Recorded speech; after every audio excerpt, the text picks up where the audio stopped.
Good morning, good afternoon, good evening, ladies and gentlemen.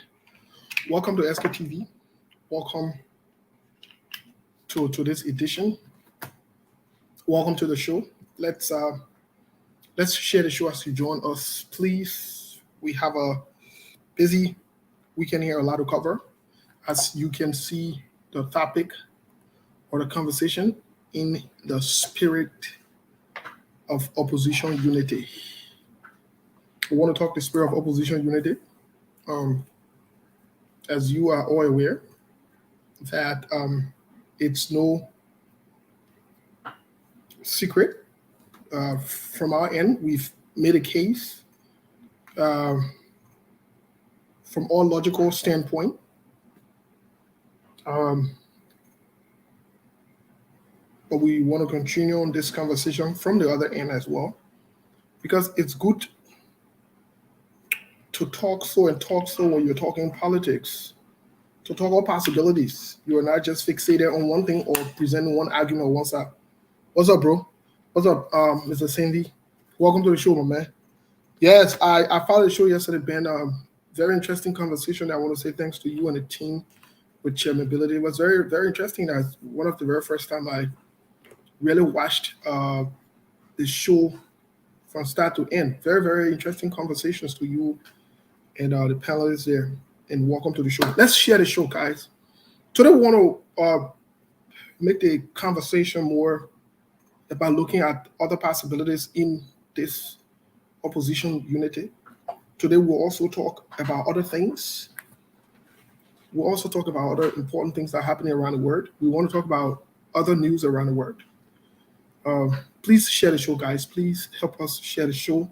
While we are getting started here, we haven't even gotten our feet wet here. Let's share the show. Please help us share the show. Invite other people. Today, we also want to talk about. We'll talk about the latest press conference or the latest gathering in Grand Bassa County, hosted by Senator Lawrence, Senator Yomli Kanga Lawrence. We'll talk about it. What are some of the implications and what are some of the ticks from there? Because it's important for us to understand what's happening.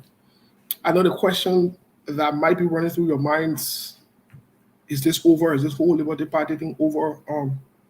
There's some startling and interesting revelations that were made by the senator, which I think is interesting to explore. It's interesting to talk about. It's interesting to also figure out what's happening, what's going on. So these are things that we'll be considering. We also want to consider some international news here today, some international conversations going on in terms of global affairs and other things that are happening in the United States, around the world. Some very big things with some big players. What's happening? Because whether you like it or not, it has a trickle down effect. It will impact us directly or indirectly as Liberians, as people who live in the diaspora, as Liberians who live in Liberia and other parts of the world. Like it or not, this is exactly some of the conversations that we will be having today. Most recently, we saw Russia and other countries, coming together. I think South Africa was even in that conglomeration of different nations. And I was reading a couple of articles and following up with Word News and other things. And I realized that there is this big shift on some important things that are happening around the world in terms of the impact on the US dollars and other things.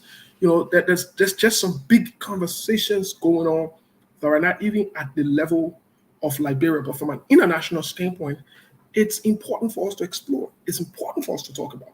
It's important for us to look into. Hey, and most importantly, as you can see in other news, I've seen some of the Adams gender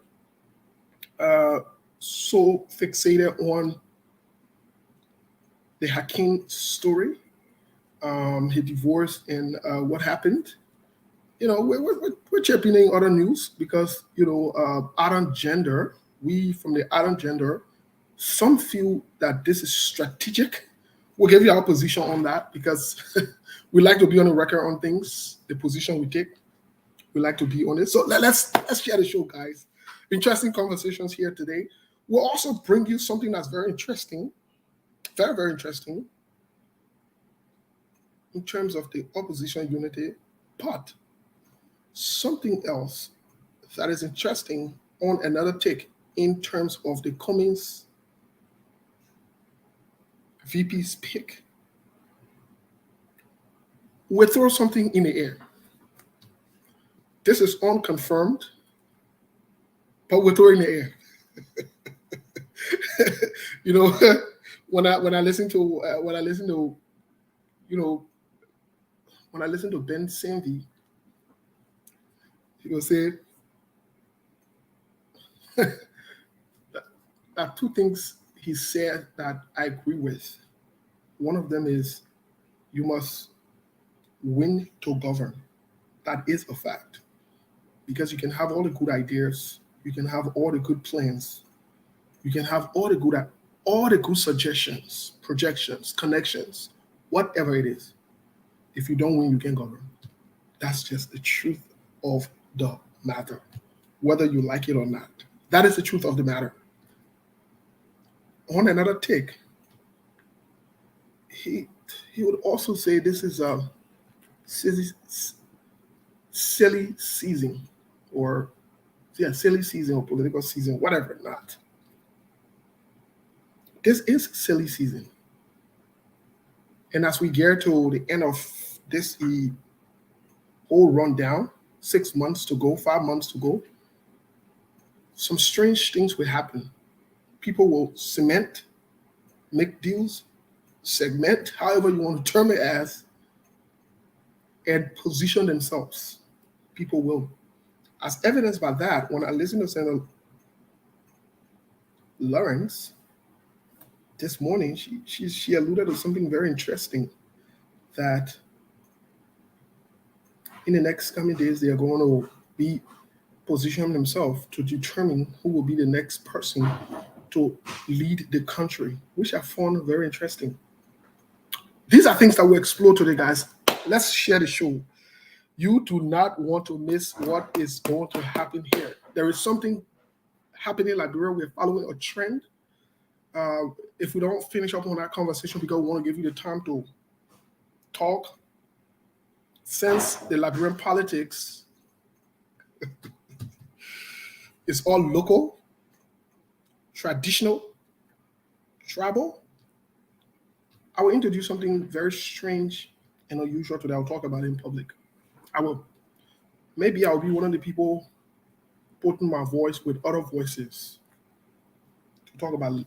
I haven't even shared this with Sekou. I meant not to share with him. Even when we met last night, I still decided not to share with him. I deliberately decided not to share with him. Yes, but I want to talk in public, and I will talk in public. The road to 2023 is very rocky. We'll also propose to you another side of this opposition unity, in the spirit of unity, that is also plausible and possible. Because in Labro, we can say, when I was in Guinea, I was playing football, I won't pape. Every evening when I used to come from practice or come back to the place, it was more like my neighbors from Labro on pape. I all remember he would sit down and say, my man can't, my man. Let's tussle and we tussle. How am I going to school today? He always say, let's tussle and tussle. So I want to borrow his saying to say, when we're calling for opposition unity, then let's talk so and talk so. We can't just talk one way. So we'll talk about all of those things. But let's share the show, guys. Please, I'm getting the impression that the show is not being shared. I've not been able to share the show. Again, we'll take our own time today. Remember now, I like Rachel Maddow, so I like to follow her way of presenting, storytelling. I love that. I love stories, but I love true stories. Some fictional stories can be also very interesting. We're feeling with the Joe, we are book. Very interesting stuff in there. We encourage you to please. Some days I will spend time maybe going through it chapter by chapter and picking out some main points. Because I don't think Rodney's here will hold me in contempt or charge me for doing that. Because I bought it, somebody bought a book for me. I won't say I bought a book. Somebody bought it for me. And thanks to the person who bought it for me. Thank you. Thank you so much. Please share the show. Charles Weeks is following us from Lagos, Nigeria. Thank you. Who is Yoma Sabakra? Boom, I'm here. Boom, what's your name? Where you watching us from, Yoma? Yona, don't be shy to tell where you're watching us from. Please let us know where you're watching us from, where you're following us from. As we are gearing up here to get into the conversation, the guys from Labrador will be joining us very soon. Sekou will be joining us as well. And we'd like to say, to our Muslim brothers and sisters who are gearing towards the end of the fast, we're, like we said from day one, surely in support of you. Okay. From New Jersey. All right. Conrad from New Jersey. Thank you for following us. Amazing Gold Jr. from the city of Light, Paris. Thank you for watching us. Joseph Conto, the nation capital, DC. My man, I heard the PB boy now. I said, brother, we will not live in DC all year. Milton from Liberia. Milton, thank you for following us. Yata Burnett from Clinton, Florida. Okay. Well, Yata, fortunately, you'll be on today. You're Florida people. You're my boy DJ is over there. Okay, you're from the hot room in Boison Magibi. It's hot over there. We can talk. Okay. All right. Gwen. You in Magibi, you read around my area there. Tell my opponents I said what's going on. Pauline from Germany, always following us. Thank you so much. Abraham from San Antonio, Texas. But let's share the show, guys, please. Let's share the show. And if you're watching us from distance, it's your right to click on or not to click on. There we go again. What you need now, start. Yesterday I put him on blast. I put Edges on blast because I wanted you to know the guy that can be barking and disturbing. I wanted to bring him on the show. He wanted to come on the show, but he was not behaving. They're passing around, so I should take him out. So I had to take him out in the backyard because he will not stay put. So I was like, you gotta go. I told him, I said, I'm about to start the show. Just hang out. So you can tell the people thank you. All those who greeted you on Facebook, you can tell them thank you. All those who show you love. The men that I lie, that fly, not staying. You gotta go.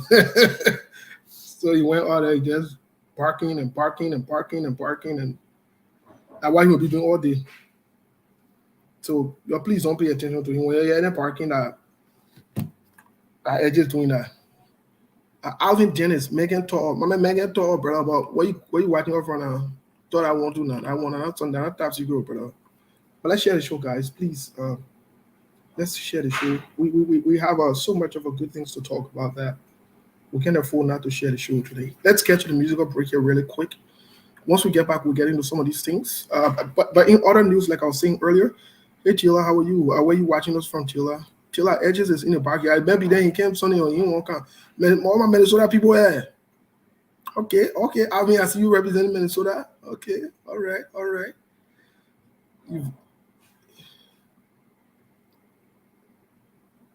My man leader think people can real men get to a real man at all. Oh, from back to a Leo with a foot pinning man.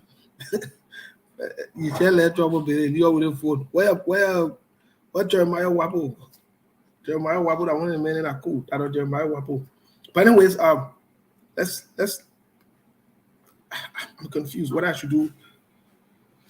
Other news real quick, but let's do other news quick before we get to the news break here. In other news, as you can see, I see us Adam Janda, some of we're bouncing around. Oh, Hakeem did the right thing. Hakeem smart. Hakeem. My people, you don't mind Eve Gender. On behalf of the Adam Gender who are strategic and can see in front and can see when it's setting trap for us. Please don't support that move of Hakeem. It will come back to haunt you and it will bite you very bad. Hakeem's ex-wife or wife is setting us up for failure.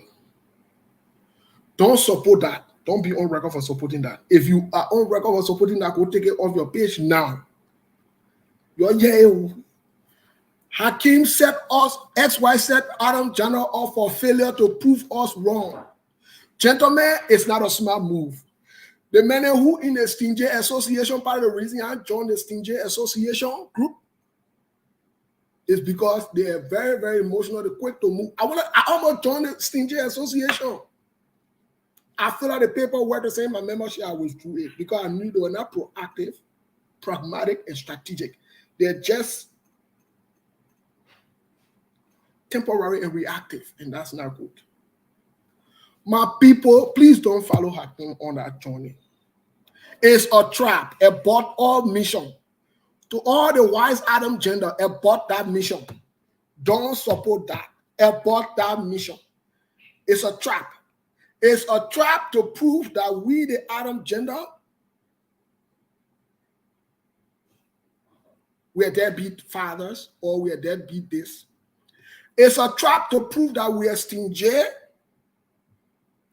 It's also a trap to prove that we are irresponsible down the line because I trust if gender that will come back at us very high. My people don't settle for that. Go there, Hakeem. Let him call that girl behind the wall. Let him get a small thing. Let him settle. Let him move on. Let him move on. The idea where you're exposing us to danger. There are so many who are keeping their money different places, and you let it go to go be looking for the different places and keeping their money. That big exposure you're bringing out to here. You're opening a can of wormhole. You're opening a can of wormhole. Your customer on now, you want to put in situation we can't handle. Because on small banner, you want to open your, and put your thing there and put it. Now they will be checking behind it. You're about that mission and not expose us to danger. This is not good for us. No, also, we are not good for us. It's not good for the Adam gender. Don't encourage that noise. These people are exposed. That's not being smart. It's not being strategic. The people exposing us with the Adam gender. And I know some of you now, some of the men, my man, wait, forget that thing, where leave it. I got some of my men who now say, beyond close with my man, the man was too smart. And that's smart, that trouble. That trap is setting for us. Adam gender, wake up. Adam gender, wake up, resist, reject, and walk away from that trap. Please don't afford, please don't settle for that trap. It's a dangerous and bad trap that gets set for us.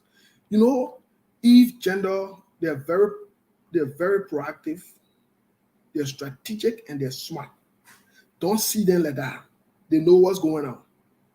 They know what they want to get into. This will expose us. Don't support Hakeem movement. Listen, the movement against Hakeem scam will start very soon. Me a part of that movement. Y'all who in the Hakeem corner, y'all stay there. When reality kicking, y'all will know what's up. And Hakeem is not off the woods. Hakeem is not out of the woods. My people are begging y'all. I'm begging you. Yeah, Abraham, thank you. Abraham passed away. I'm begging you, my people. I'm begging you. Don't follow Hakeem. You're on a path of destruction. I see my men who I know. My men who I know can pay. My men who I know can support. They all bouncing around in public acting tough, brother. I don't know who then, which one the group can say pop down. Pop down, brother. Pop down, please. Don't join that failure group. That group setting us up for failure. Hakeem has exposed us to serious danger. My people, you don't follow Hakeem. That labor in 24-year-old, you don't know what he's doing. How can a 24-year-old labor position you and your thing he making as he put the mental wise? There's no wisdom. No wisdom in that thing. Not only that, no wisdom in that thing. You hear what I say? I know my real born nobody watching from this thing. They will cool. Brother, a serious danger.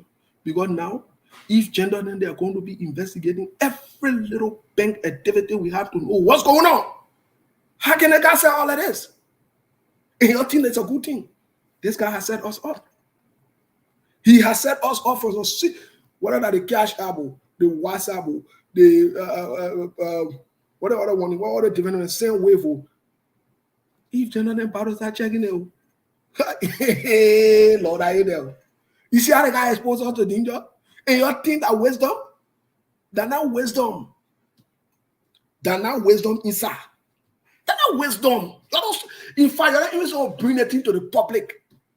All the Aaron General from a strategic standpoint will so be praying for it to not even catch public attention. The question is, okay, Hakeem got temporary victory. What's next? So you have awakened the Eve gender now to be on the alert, to be oriented. It's a problem. It's a serious problem. Hakeem expose us. Danger. The picking jet expose us. Hey, Lord. I know what I'm saying now is unpopular. But I want you to sit and think about it. Just process it very, very well. It's not good for all. It's not in our interest. Let's get a small thing and let our leader knows. Let's get a small thing. Because now part of the demand now can be, if we can't take it one from the other account and put it here, we can't do the one from the other. It's going to bring yo-yo in the crib. It's going to bring zero yo-yo. And you think that strategy? I will leave it. I will leave it. We can't see the backlash. Hakeem exposed us to danger. Hakeem exposed us to danger. Now, here is the thing. Being responsible enough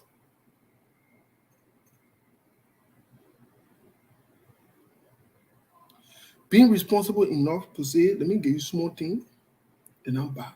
Being responsible enough to say, hey, I can put my money in the other plate in my money or whatever it is. It's not a bad strategy necessarily, but being not mature enough to say, I will not give anything because I think I'm wise. I put all the money in my money. I wahala. And the player disagree. And the player, the problem is because now the men I won't marry, the men I won't convince again, and I've been putting to the chicken now. You get hell yeah. You pour in something you know. My boss Sarah's Brazilian mom, the man right now, the man we having a meeting after because the man is worried. The man is very worried. All my other boys worried. Ben then worried. Benjamin, Jonah, Lofa, Julius, all the men they are worried. Because when you said, where's your game? So I'm begging you, gentlemen, let's rethink this strategy, abort this mission of supporting what he need Hakeem, abort it. It's not good for us. Brother, it's not good for us. If gender just expose us that we're not strategic, some of us, we're not. When women say men stupid, they just expose us. Yeah. When they say women smart, women just acted very smart. Very, very, very, very smart. They just expose us. Yes, Sting Bonge, that's you. Money in the hand, back in the ground. That's you. So you're making the thing hard. What kind of problem you can't do to us? So you're making say, I don't want to even talk politics again. I just won't forget about the whole political thing. We need to discuss the thing in depth. The long run. The impact. Brother, wake up. You can't expect the women to be ahead or in position all that they pour our back on the wall. How do you still celebrate a kind of temporary victory and think you've won the war? You serious? And you say, oh, Hakeem, thank God they made Hakeem the president for the Stingy Men Association now. Let the Stingy Association be what I can't join Stingy Association. We can join it. So I'm talking to my boy there, Sarah, Brazilian monk. We know the meeting is scheduled today for 4 p.m. We need to come up with a counter to the whole noise. Hakeem setting us for failure. We need to reject it at all levels. We need to reject it. Please, we need to reject it. No strategic guy will support this. It's not a good move for us. it's not a good move. It will expose us. No, we talk to the women there. We talk, we call Hakeem and have a meeting with him. He represented it and tell him to withdraw that case from the court. Apologize to the girl, a wife or a ex-wife, and try to just put small thing, girl small thing. That girl something.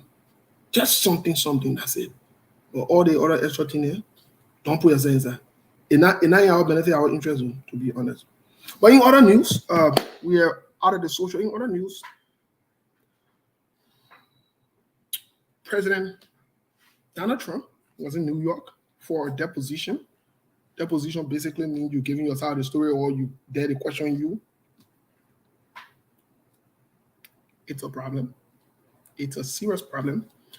On, I think it was Thursday, I was listening to the former Attorney General, Bill Barr. Bill Barr made a compelling argument.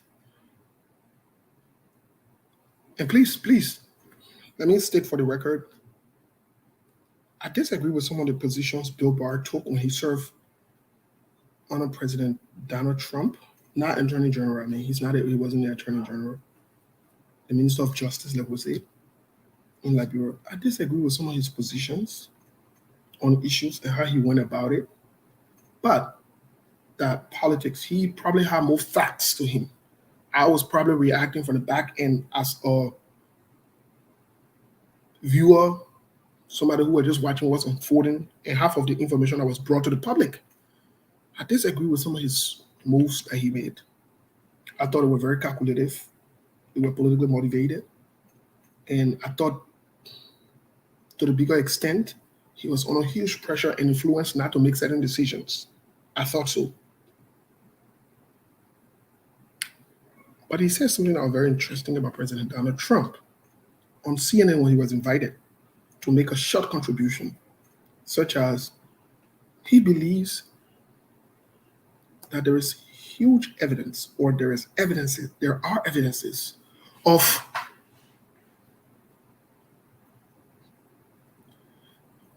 in a political term, in a legal terminology,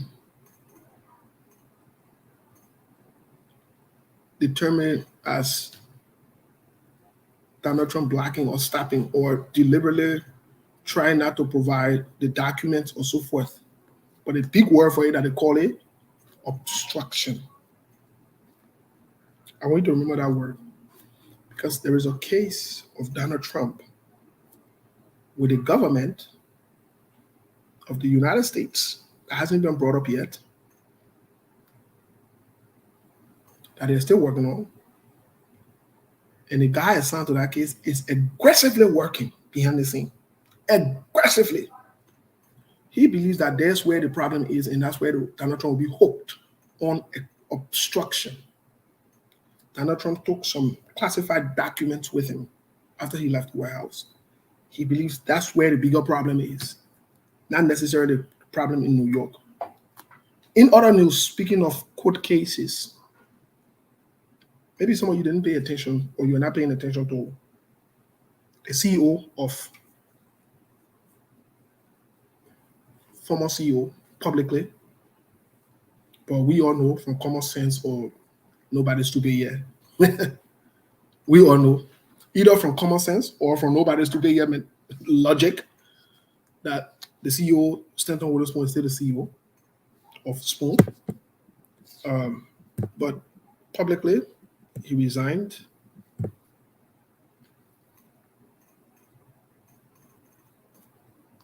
I want you to notice his body, just from his head to his neck.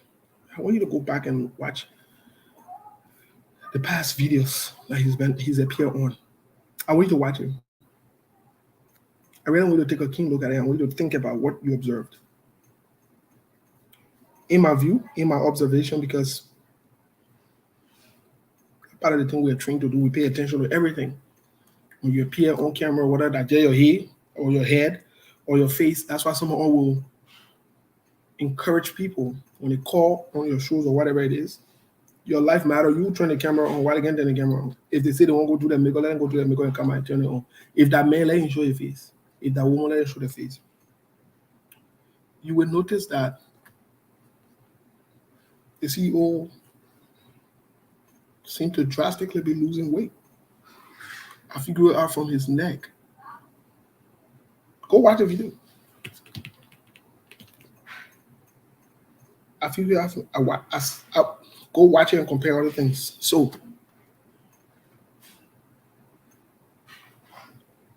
but just before that video, two of his accomplices, it's public secret, they went and told the post motion better than Biching. So we take the plea deal. Guilty. Apparently, unconfirmed report, the CEO want to work his way back to take a plea deal. But let me say something open to the CEO today.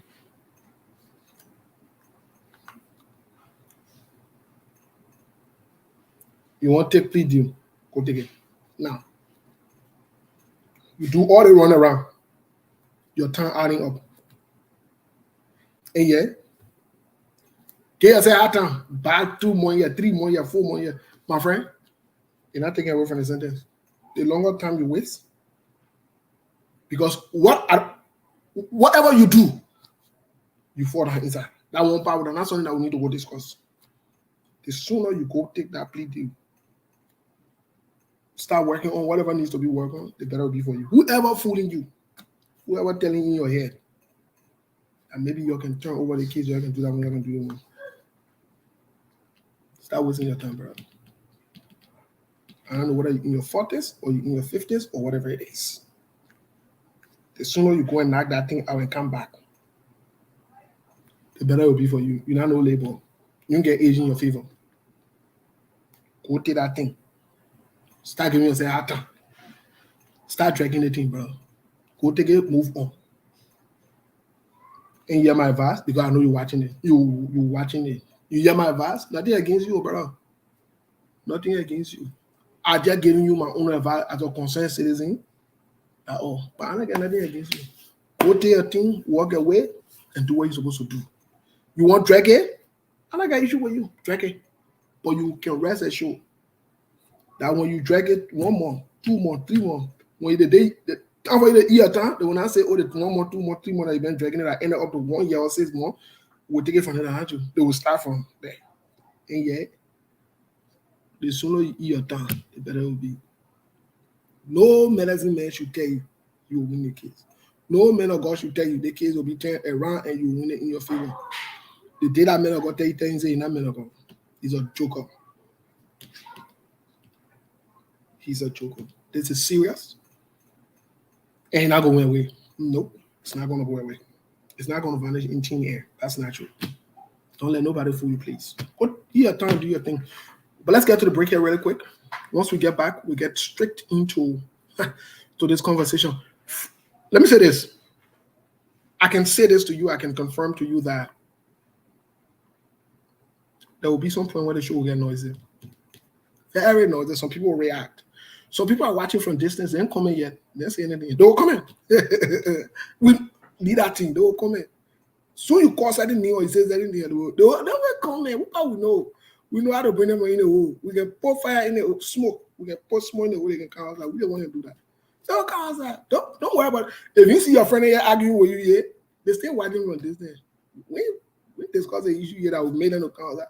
Those who come outside and start ready again. But I one we love. So y'all be watching it from distance. But while you're watching it from distance, please do a huge favor to share the show. Please. What did you do to watch it from there and listen? Help us to share the show. Well, let's get to this quick. We'll cut this music very short because we have to take time to discuss these things. The guys from the radio will be joining us very, very soon. We have some very interesting and important things to talk about. I'm tempted to why the music is playing to get some of you who didn't listen to Sendo Yumli Kanga Lawrence just to listen to her for a few minutes here. So let's get the music rolling while we'll see if we can get that video up here really quick.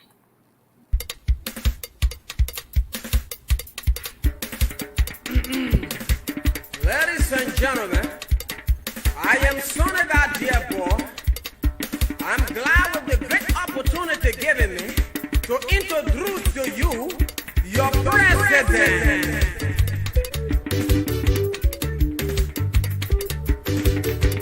Babu want to become president. Bustro want to become president. Poppy Dossa want to become president.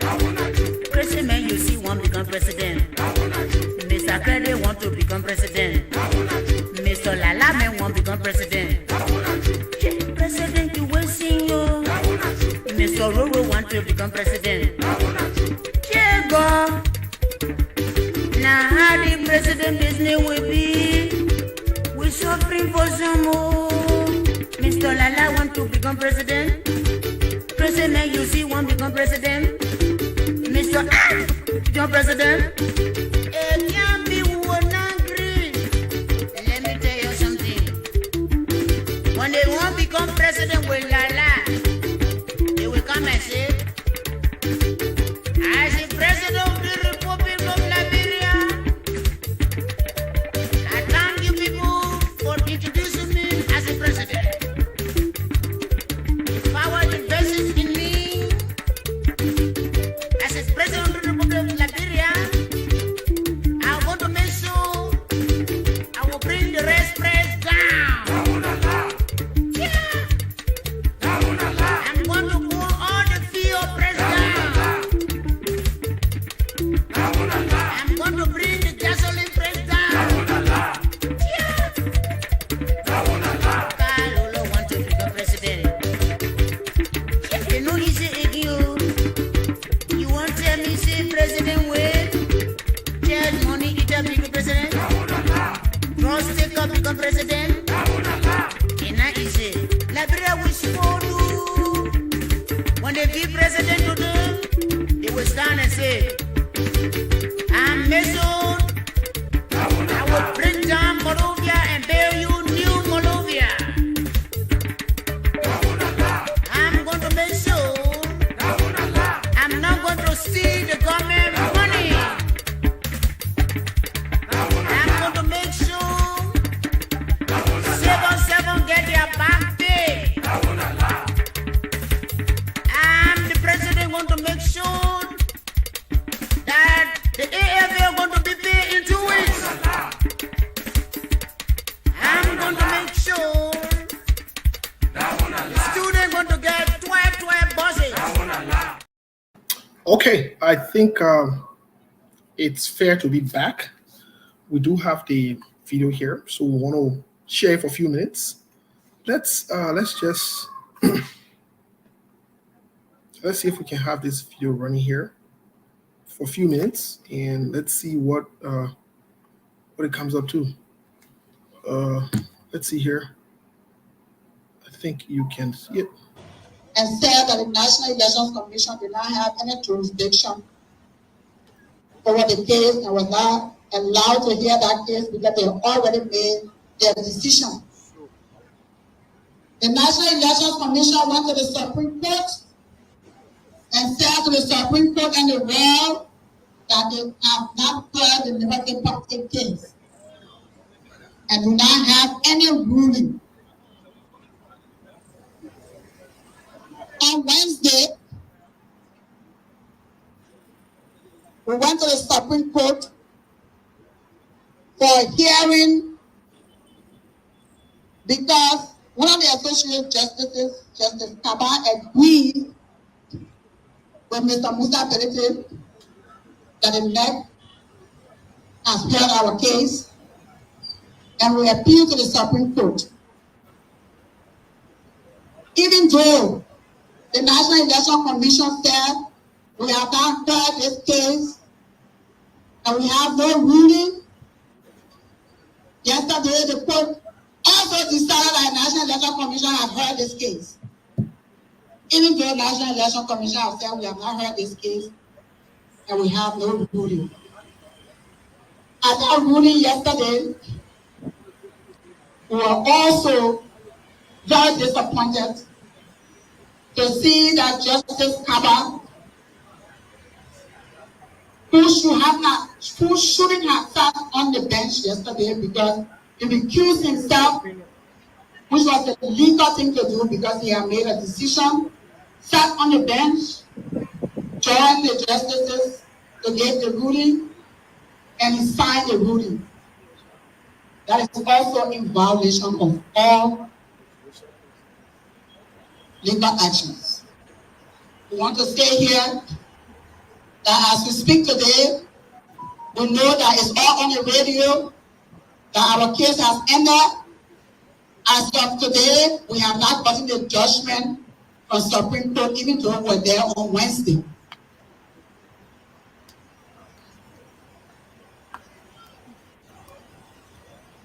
We want to say to you that the Liberty Party case has not ended.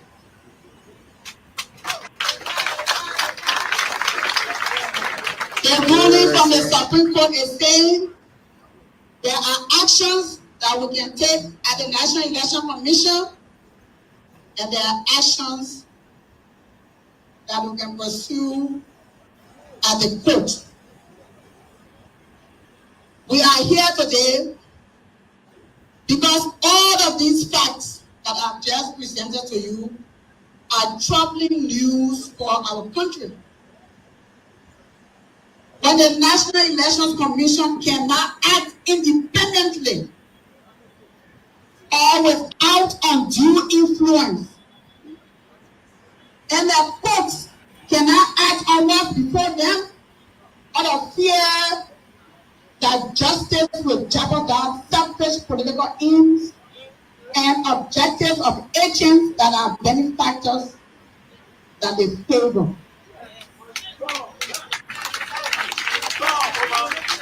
All of these actions are a recipe of chaos and disturbances in a country that needs to focus its attention on good governance and peace-building mission. My fellow partisans and Liberians in Liberia and all over the world, we are very concerned about how to effect change in such a system for the redemption of this country, even more than how to find a logical conclusion to the Liberty Party matter. To do so, we cannot fall in the trap of the delay tactics that is intended to keep our focus away from the October 10, 2023 general and presidential elections.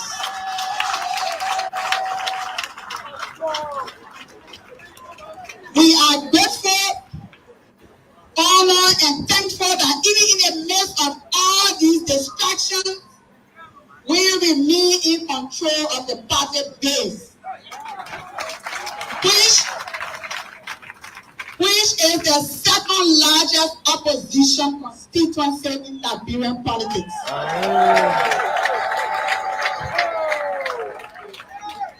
Therefore, we are here to announce to our partisans, after several consultative meetings with all the relevant structures, including the diaspora chapters, stakeholders, and advisors, that we will not abandon the legal battle, and our next legal action will be announced on Tuesday. But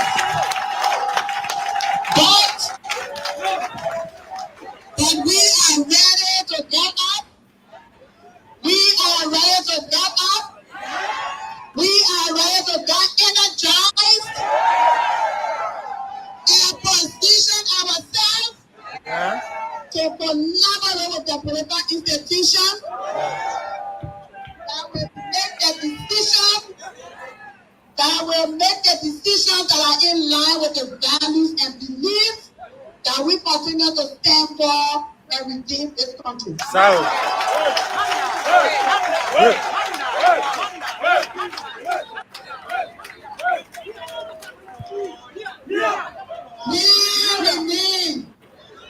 We remain the influencer in the 2023 general and presidential elections. And in a few days, We'll roll up our sleeves. We'll use our political capital and all resources available to decide who becomes the next president to rescue this country.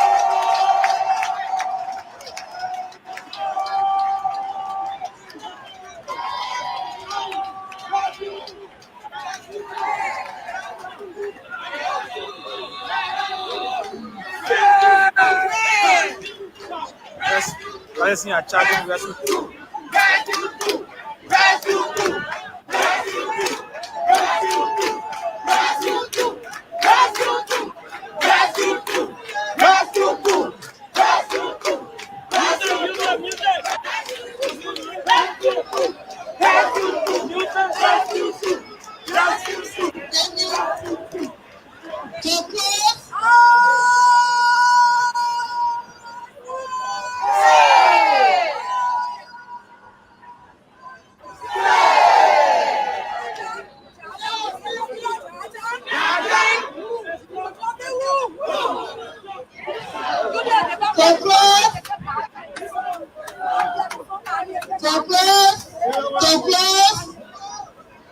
We want to say that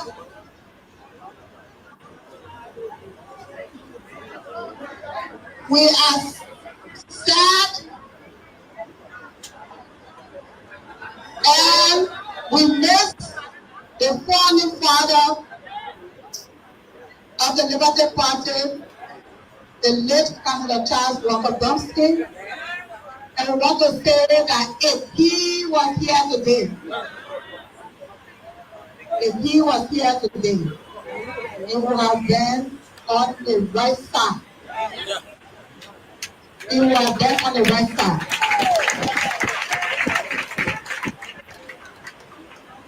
We want to say thank you, and the well-being of our people matters to us. Thank you so much.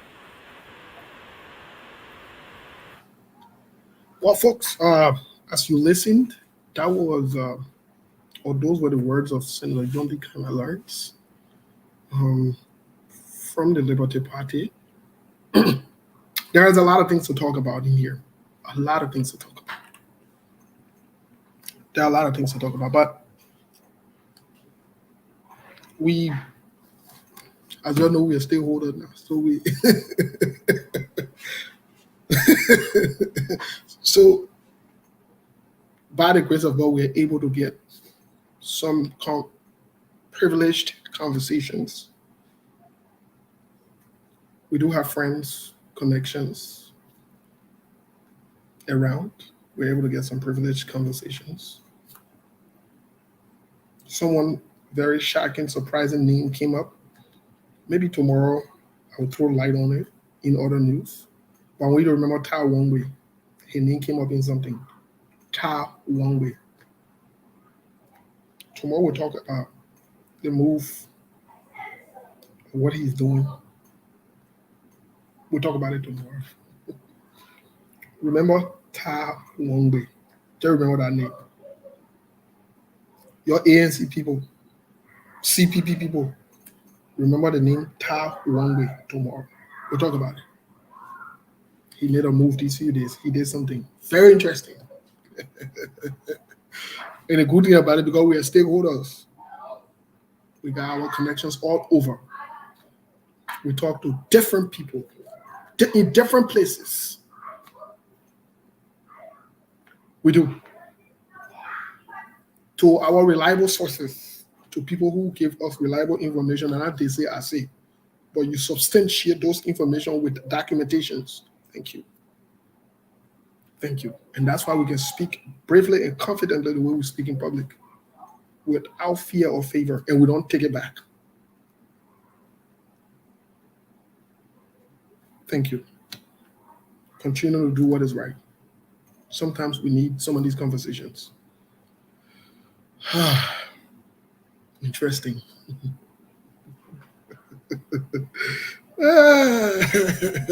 I'm laughing because I don't know where to start. The conversation today is in a spirit of opposition unity. I want you to keep that in mind. I'm afraid to rush into the conversation before the people come on the radio. But I don't also want to keep you on hold here. So it's very interesting. Let me tell you something. There are some serious things happening behind closed doors.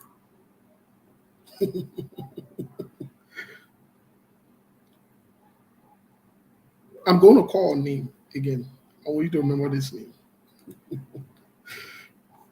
And I will give my, I don't want to say opinion, but I will say something about this name.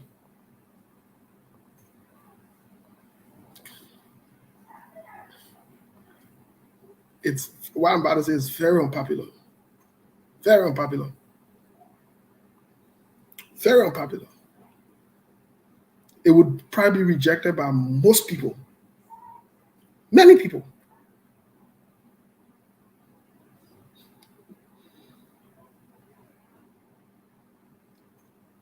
I've never spoken with, I've never met, never interacted, never talked to or with Amara Koney.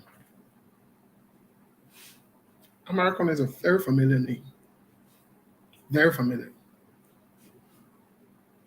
in the Liberian politics. Somewhat international as well. I want you to remember that name, Amara Koney, regardless of your disagreements with him, regardless of how you feel, what's going on. Remember the name, Amara Koney. Remember that name. I will make a very unpopular statement and say one or two things. But please don't get mad. Don't get mad, please. Don't start off getting mad. Don't. Process what I will say. Sleep on it. Think about it. Then maybe react. Don't rush to react. Somebody saying something is wrong with my feedback. Let's talk about opposition unity, because I will come back to Amara Koney. I will. And if I forget, remind me, I will come back to it. I'll come back to Amara Koney, I'll come back to that name. But let's start out with opposition unity. And let's talk so in opposition unity. Oh, yes. Yes. The people have been timing waiting for their ear. My man, how you get on the show? Telling so.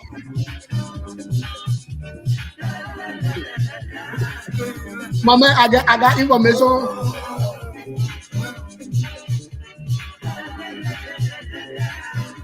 My man, I got information against you. Before we get to the conversation, I got information against you. I got information against My man, you, with the marina happening here. Yeah. Your information reached me that you part of the Hakimi.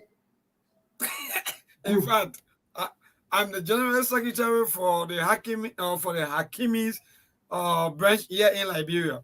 Oh, Jesus! So if that's what you want, let me just tell you now. I'm the general secretary.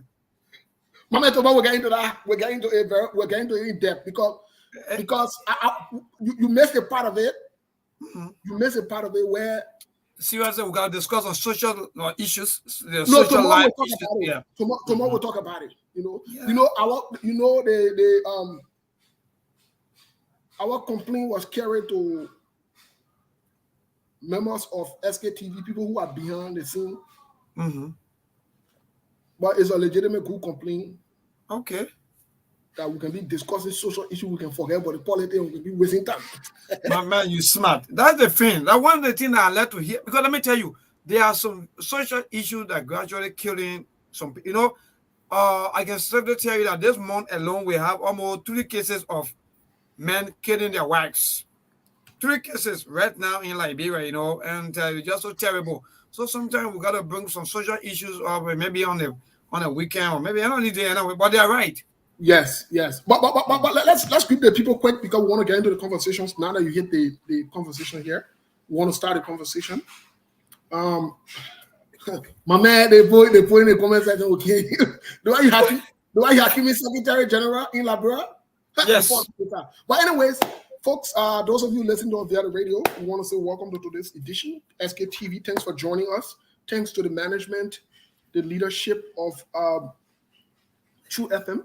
Thank you so much. Thank you, and thank you for allowing this summer cast and everything, or broadcast or transmission, however you want to term it as. Thank you.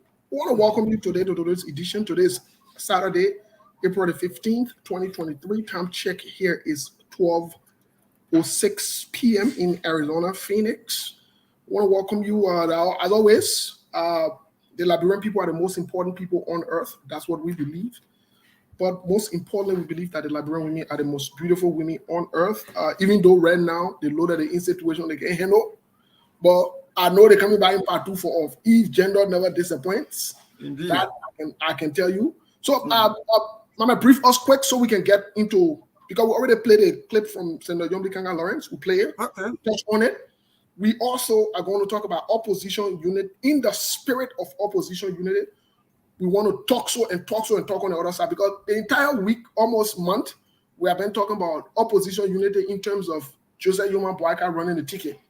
Now let's talk now, because we got to balance the conversation. You see it? Indeed, 100%. So, brief us real quick. What's going on? All right. Okay, thank you so much. And let me say good evening to our people that in the diaspora. The time check here in Liberia is 7 minutes past 7 o'clock here in Liberia, and 7 p.m. In fact, today is the 15th day in the month of April. Yes, Liberia is relatively kind. Let me say this to all of you there in the diaspora, so don't worry. All your properties, everything you have, your businesses are all moving very good, and everything is kind in Liberia. Clement Wild, yes, the sun is still shining here in Liberia. The sun is really hitting our head back and forth. All right, yeah. So moving forward, we have 178 days to go into the most talk about October 10 election, where we see a lot of alignment, realignment, people saying their own, everybody giving their own view and so on. All right, so. Yes, there are politics. There are a lot of political news that have been happening throughout the week, and as already there are a lot of you already have been following the same, and you're already aware of some of the political activity with the latest one coming from Grand Basso that you already played. So yes, Liberia and Liberians, we are all moving about freely.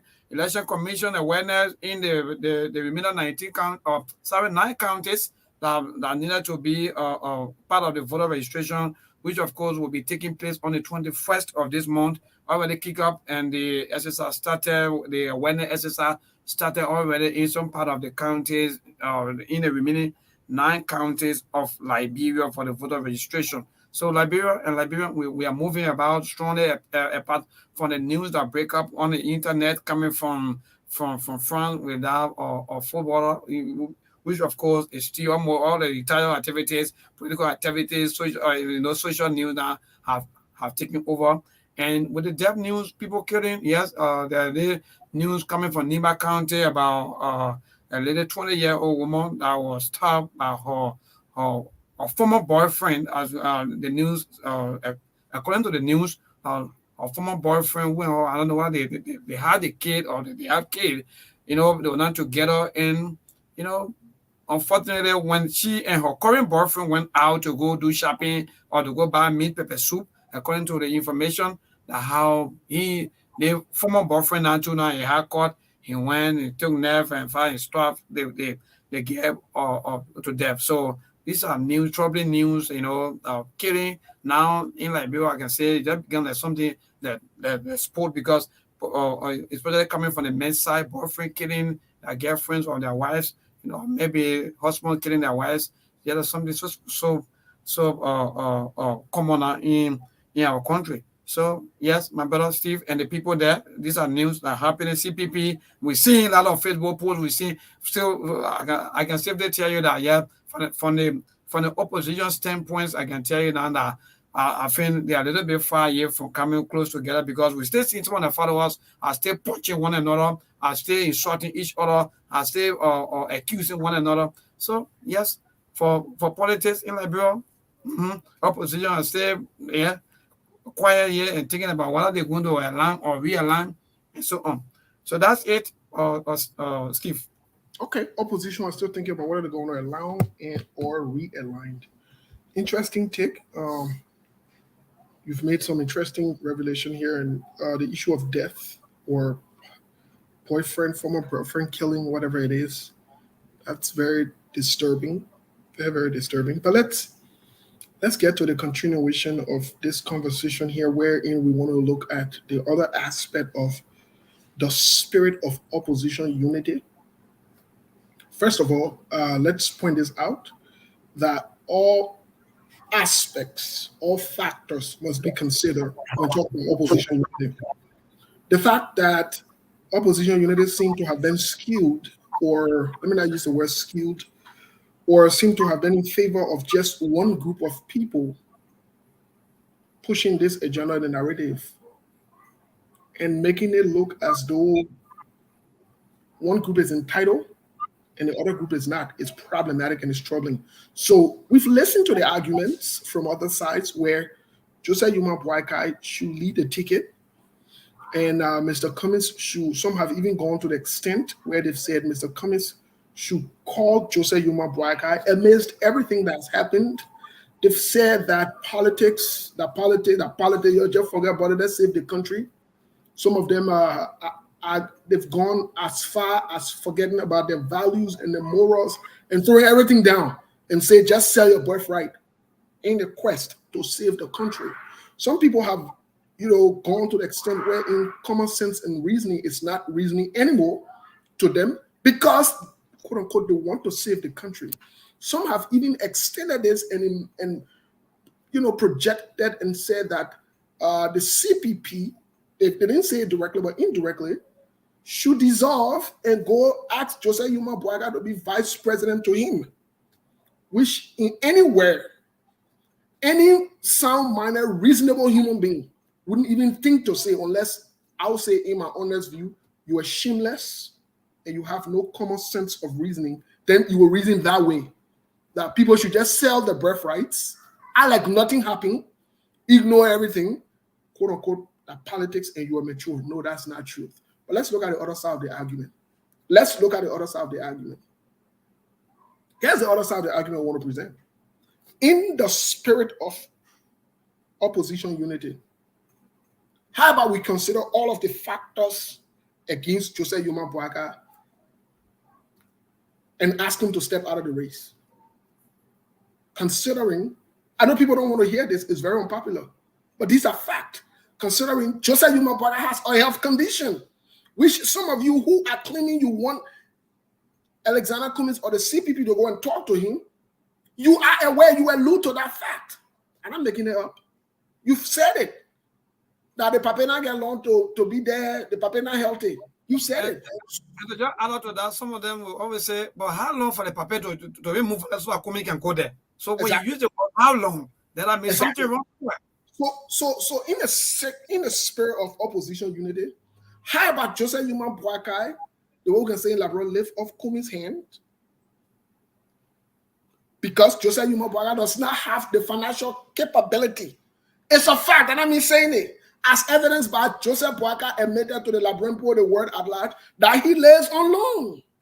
That I mean say that he say won't say you'll get there. But these are facts. They're not my fact. They're not SKTV facts. These are facts. But let's even move fast forward. How about Joseph Yuma Boakai call Cummings and say, you know what happened, Alexander Cummings? You might begin. With everything that happened, with the stress that this election and campaigning poses, I will have to step aside because of the next generation. How about the next generation, the youth or the young people who are passing around? How about we forget about the old way of doing things and say, finally, let Joseph Yuma Boakai step to the plate as a state man, like we can say, as a wise man, like some of you keep saying, because I want to be on the record. I've never said Joseph Yuma Boakai was a wise man. I don't believe being old makes you wise automatically. And this is no disrespect to him. But I don't believe that. I don't subscribe to that belief. If that's what you subscribe to, that's okay, it's your right. I don't subscribe to it. So I'm not going to insinuate that. How about Joseph Yuma Boakai as a stickman with the experience and the knowledge in politics over 25 years or 40 years? How about finally he does what is right? And say, amidst everything that's happening, amidst the new world that we're entering now, with the young people and everything, let's pass this on to the next young man, Alexander Cummings, and let's support him. How about that? How about we talk about that? How about we talk about the other aspect of the opposition unity? Let's discuss this part too, because it's important for opposition unity too. Let we talk so. We not talk one side of the opposition unity. Can we talk the other side and not be afraid to talk about it too? Can we just be reasonable enough to say Liberia deserves better? Can we be reasonable enough to say that even our next door neighbor, Guinea, Alpha Condé a few years ago was let out, was ousted because of his age? Can we say that other developing countries are gravitating more towards young people in terms of leadership? I hear young people who support Joseph Yuma Boakai said at what time? But how can you be saying this is your time, but you're supporting an old man? How? How does that reconcile? What sense does that make? Can we start now to think rationally? We want to move the country forward. We want young leaders. It is young people time to lead. Can we now say it is time for Joseph Yuma Boakai to do what is right for once? If he's never done anything that is right, in your view, can he just make this right call for once? Can we say that? Can that be? Let's have this other conversation too. Let's not even think about the possibility or dangle the possibility of Joseph Yuma Boakai becoming vice president. Let's keep that out of the door. Joseph Yuma Boakai has been vice president twice. Let's not put that on the table. And it's been reported, unconfirmed reports are saying that Mr. Cummings has engaged Vice President Joseph Yuma Boakai to, according to our Liberia culture or tradition, however you want to term it, lift his hand up. Can we say this is the time for Joseph Yuma? And we really want to save the country, we want to rescue the country? And we really want to change the country? And we want something different? Can we now bring this out to Vice President Joseph Yuma Boakai? Let it be part of the discussion on the table? People don't want to talk about these things, but these are possibilities for opposition unity. These are possibilities. Can we now finally start having this discussion in this context? Can we do that? So that we can be like places like Nigeria there where today they are laughing at the president-elect, not only for corruption, but his age, his inability. Can we do that? And people say, oh, you are discriminating, and you can't say that, oh, the man age, and you know why, and you can't say that, but listen, it's a blessing to be alive at Joseph Boakai's age. It is a blessing, but it's also a fact that he's old. Steve, it's a fact, and we can't go away from the fact. Steve, you are in fact, you are backstage, right? People of the book. I don't know. Doing all your entire research, did you ever experience that one day go look at one old person and make them leader? Not necessarily. It's always been the opposite. The older people turn on the mantle to the younger people.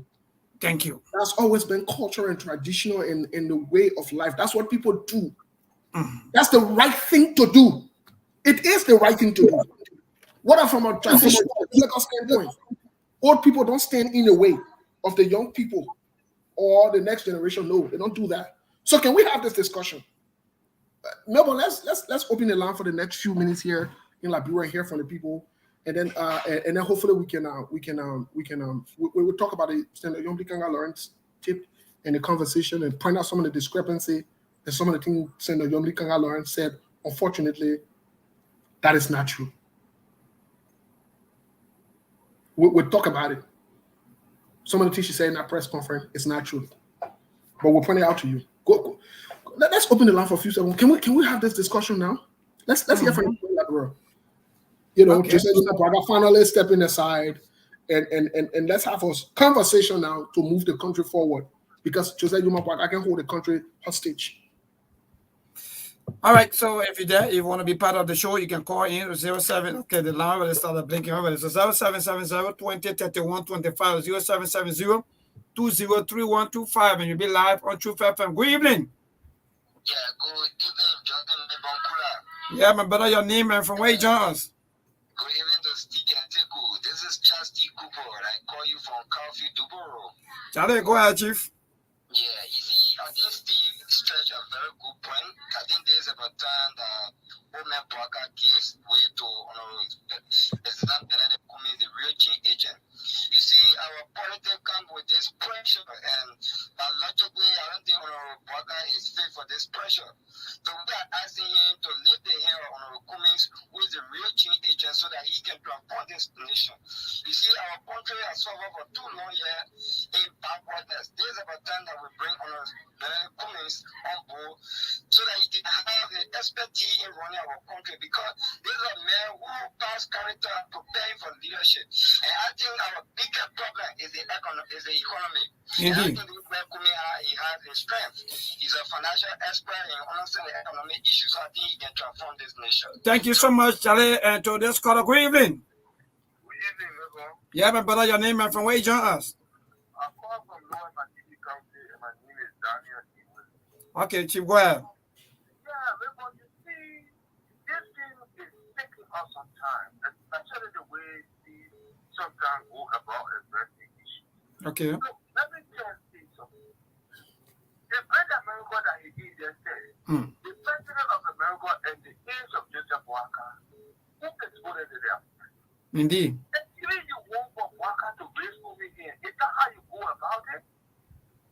You have to understand that, look, there is time for everything. Women should follow the story of Joshua in the Bible. When Moses was living, nobody knew that Joshua was a good leader. We are not saying Kumi is not a good leader, but let him wait for his time. You can come up consider to do this thing, see? I thought we are past this level, my man.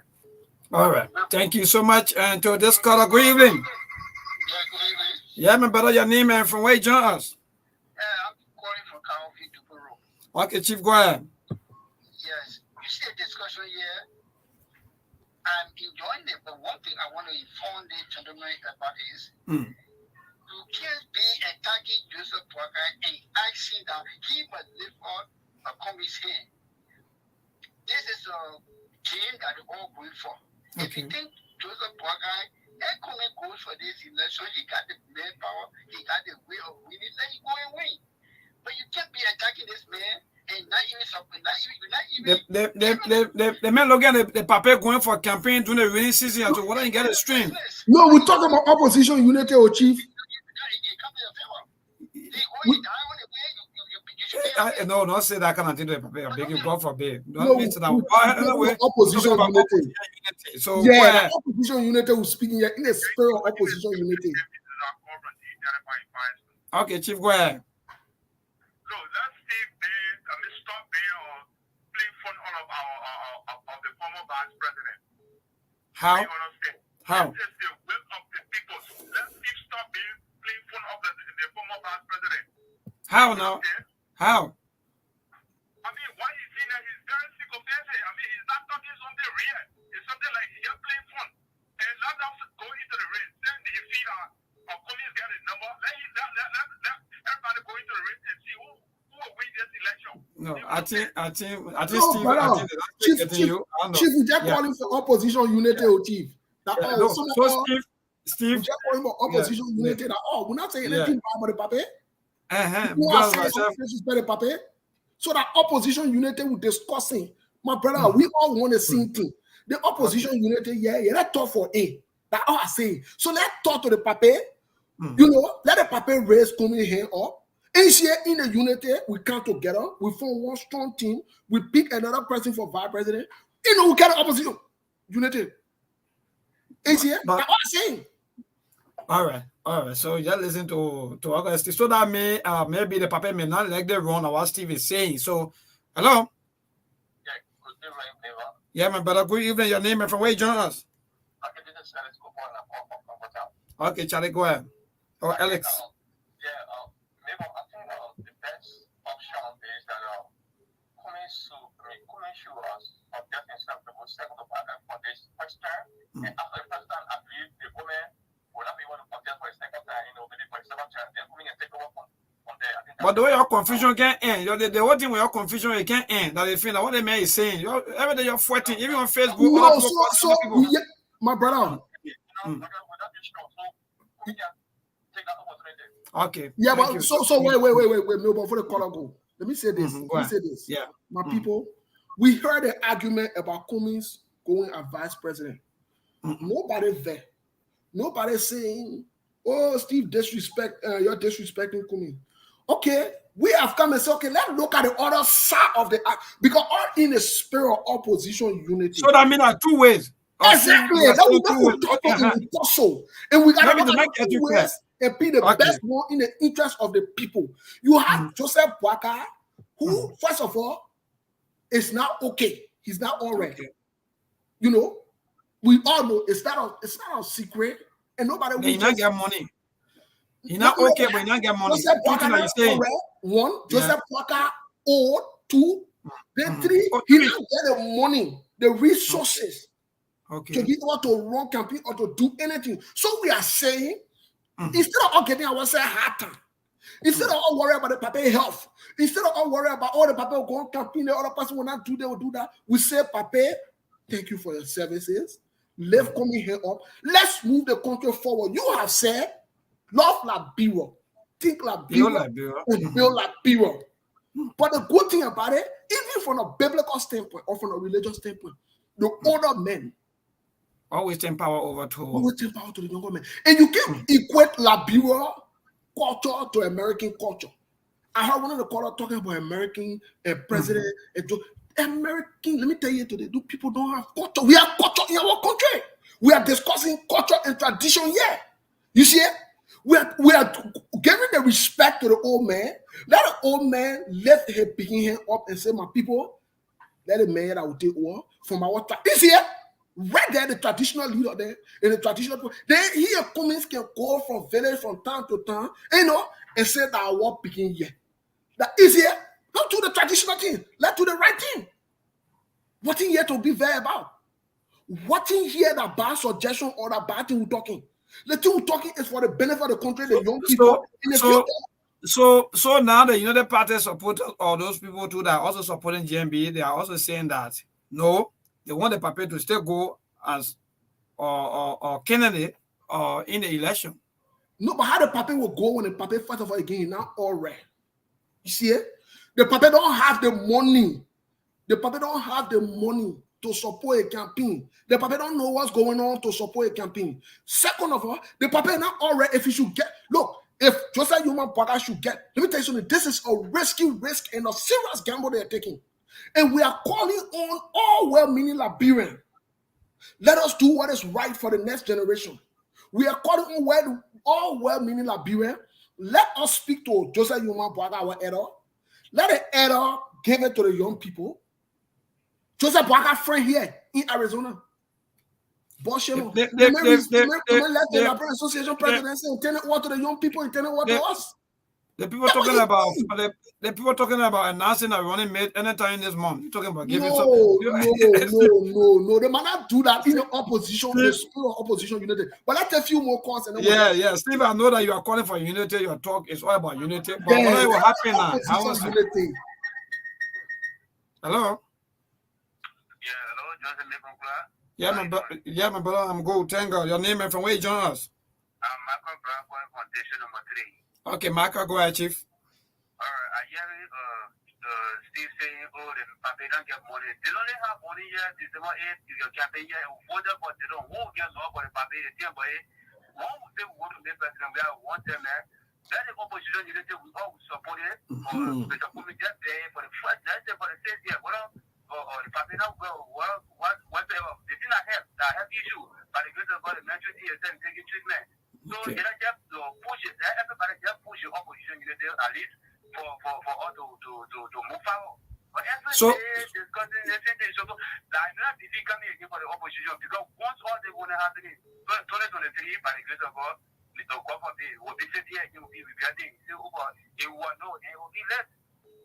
All right. So opposition unity, the one he calling for that. Opposition unity. Let's ask, and somebody said they don't have money. Let me clarify that. Yeah, I come into that. Yeah, hello, good evening. Good evening. How are you? You got me? Yeah, my brother, I'm getting you. Go ahead. Your name and from where you join us? Thank you. I'm Shaq Biggest Junior, and I join you from Bahamas. My decision on my Mm-hmm. let me say this to you. I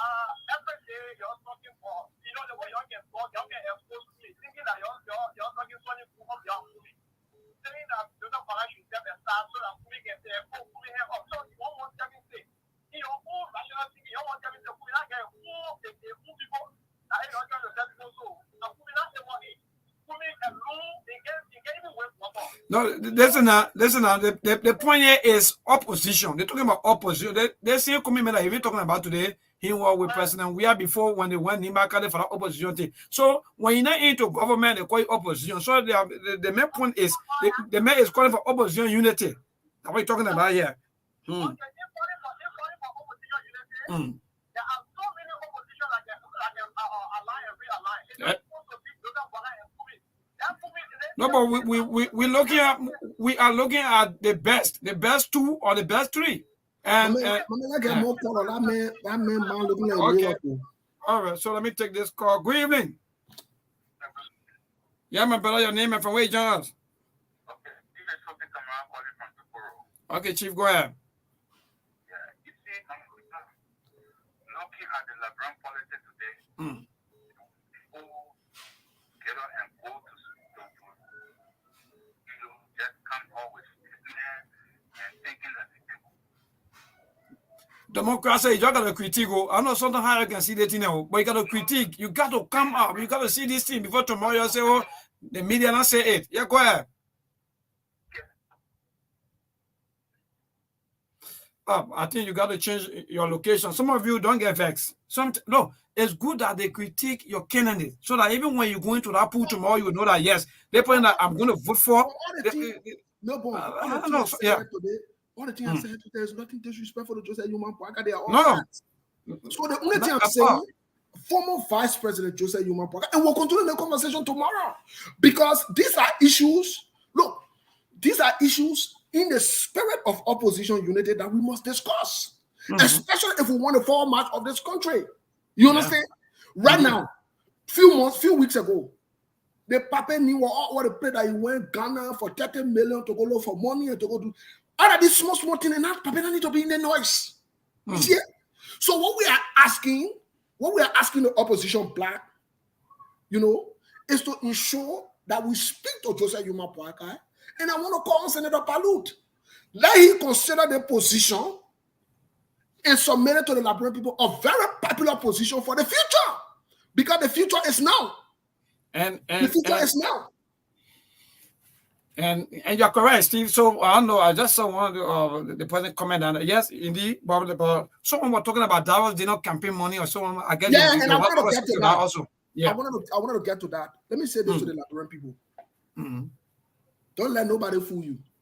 Whether you're in America or you're in Liberia or wherever you're in, you need money for your campaign or for any political activities you do.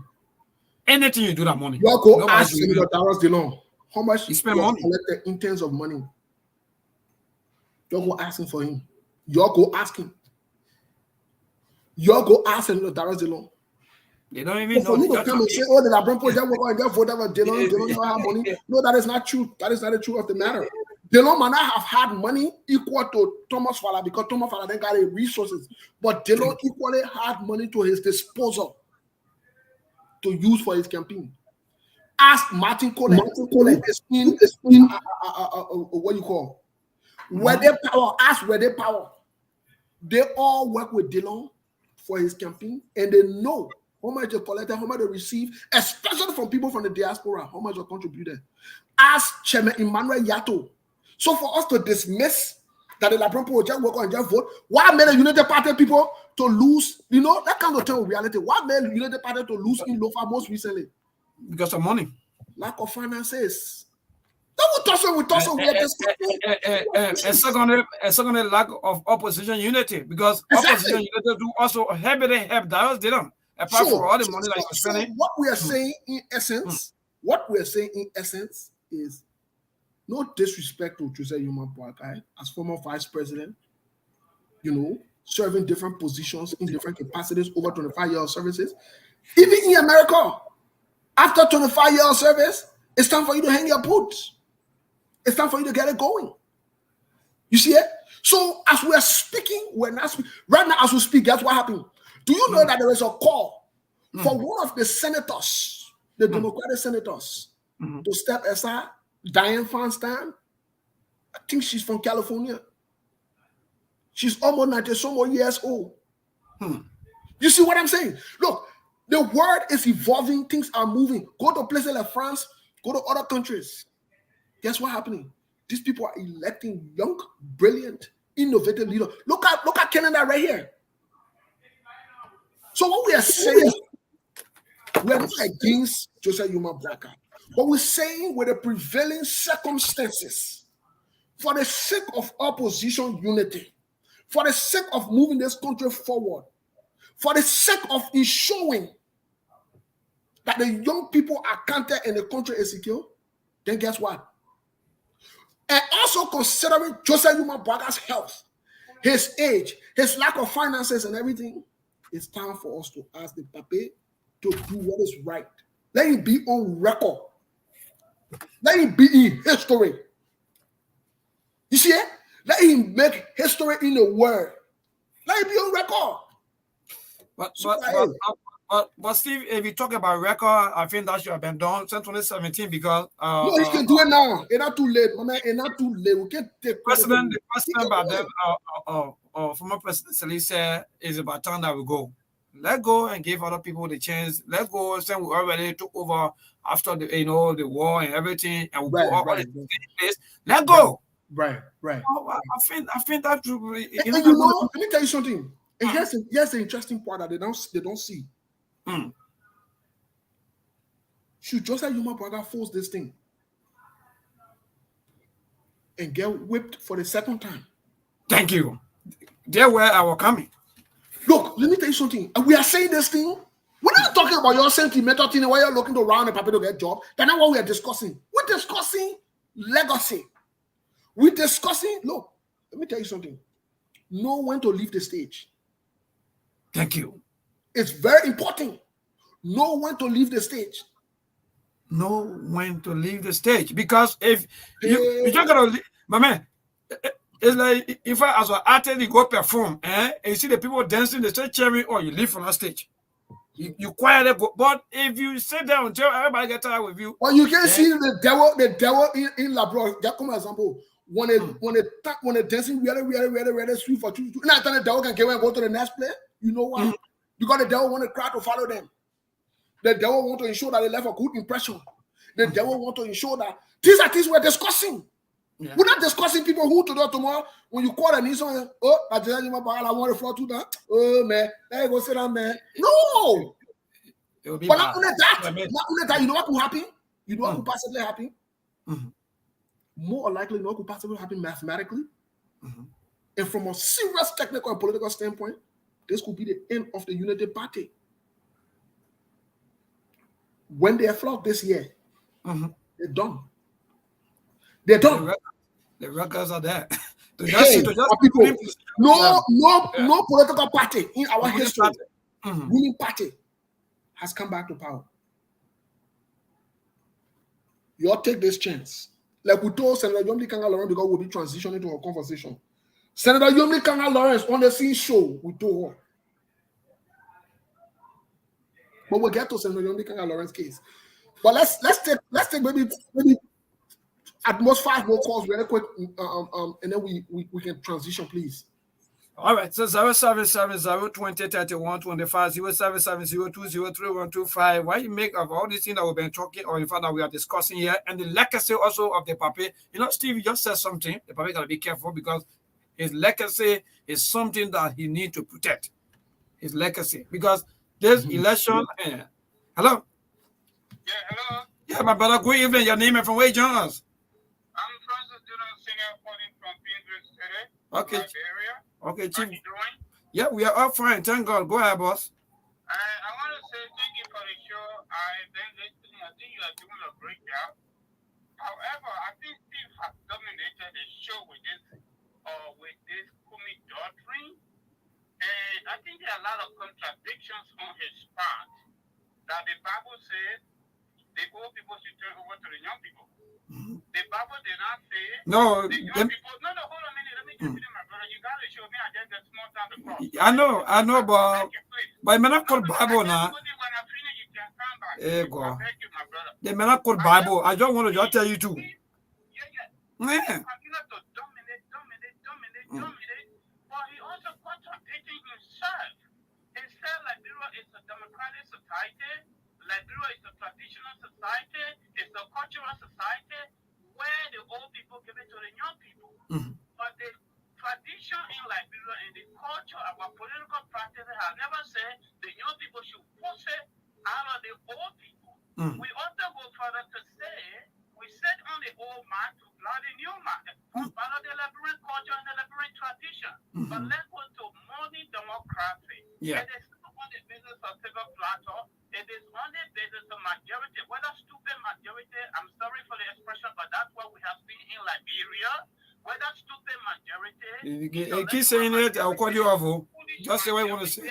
You came mama, you came papa, I will vote for you majority. It's just majority. That's why George Weah became president, because the young people felt that he played football without going to football academy, and they saw them say, go straight to the point. Go straight to the point. Please, you don't have no time. Let me conclude. Yeah, hurry up. Other people doing the line. We want to change this country, but we will never change this country with arrogance. Like we listen to Steve. Steve is not even equivalent of Joseph Walker's grandson. Joseph Walker's grandchildren are older than Steve, and he's sitting over there in the comfort of The politics, when you want to listen to me. Hello.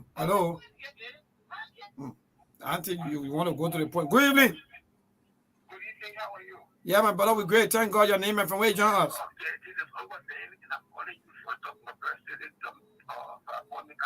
Okay, Chief, go ahead. Yeah, so Steve, what Steve is saying down there at the studio, actually, you have to be very, very careful.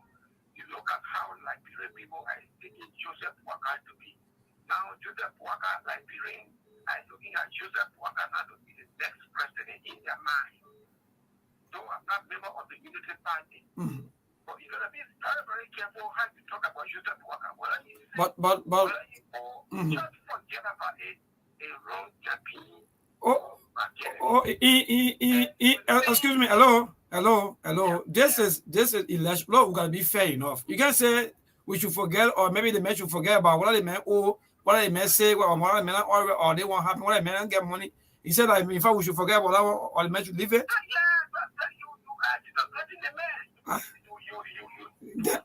They are not understand now. So when they may get it again, then I will bring picture again. I say, oh yeah. Then I will say, oh yeah.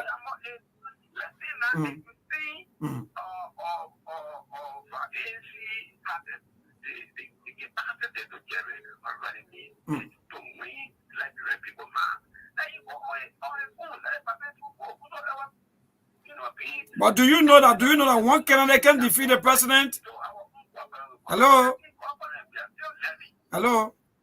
Do you really believe that one candidate can defeat this government?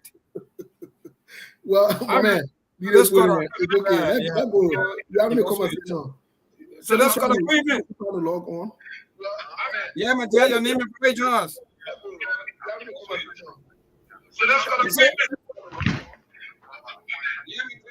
Okay, Joseph, go ahead.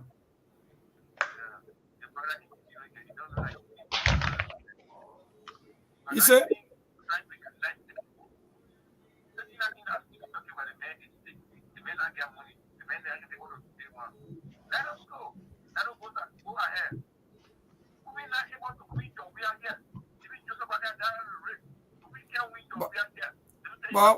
But do you really believe? Excuse me. Hello.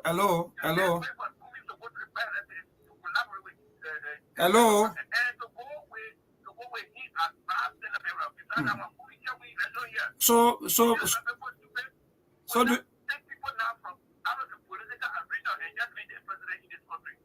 All right. Thank you. All right. Thank you so much. So hello to this caller.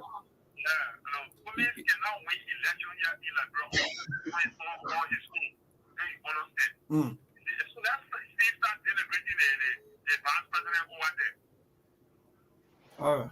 So everything you are saying, one thing I really yes. I come and welcome you. Don't worry, Chief. You just come in. So let me welcome you anyway. Yeah, welcome.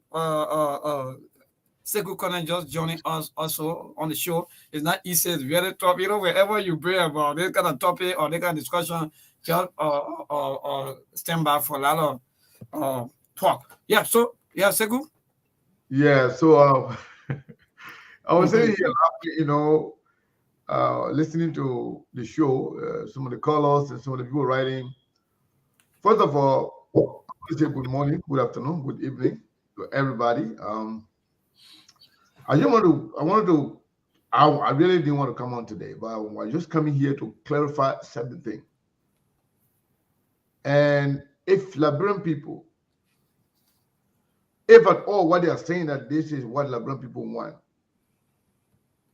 is to see, or the Liberian people want unity in the opposition.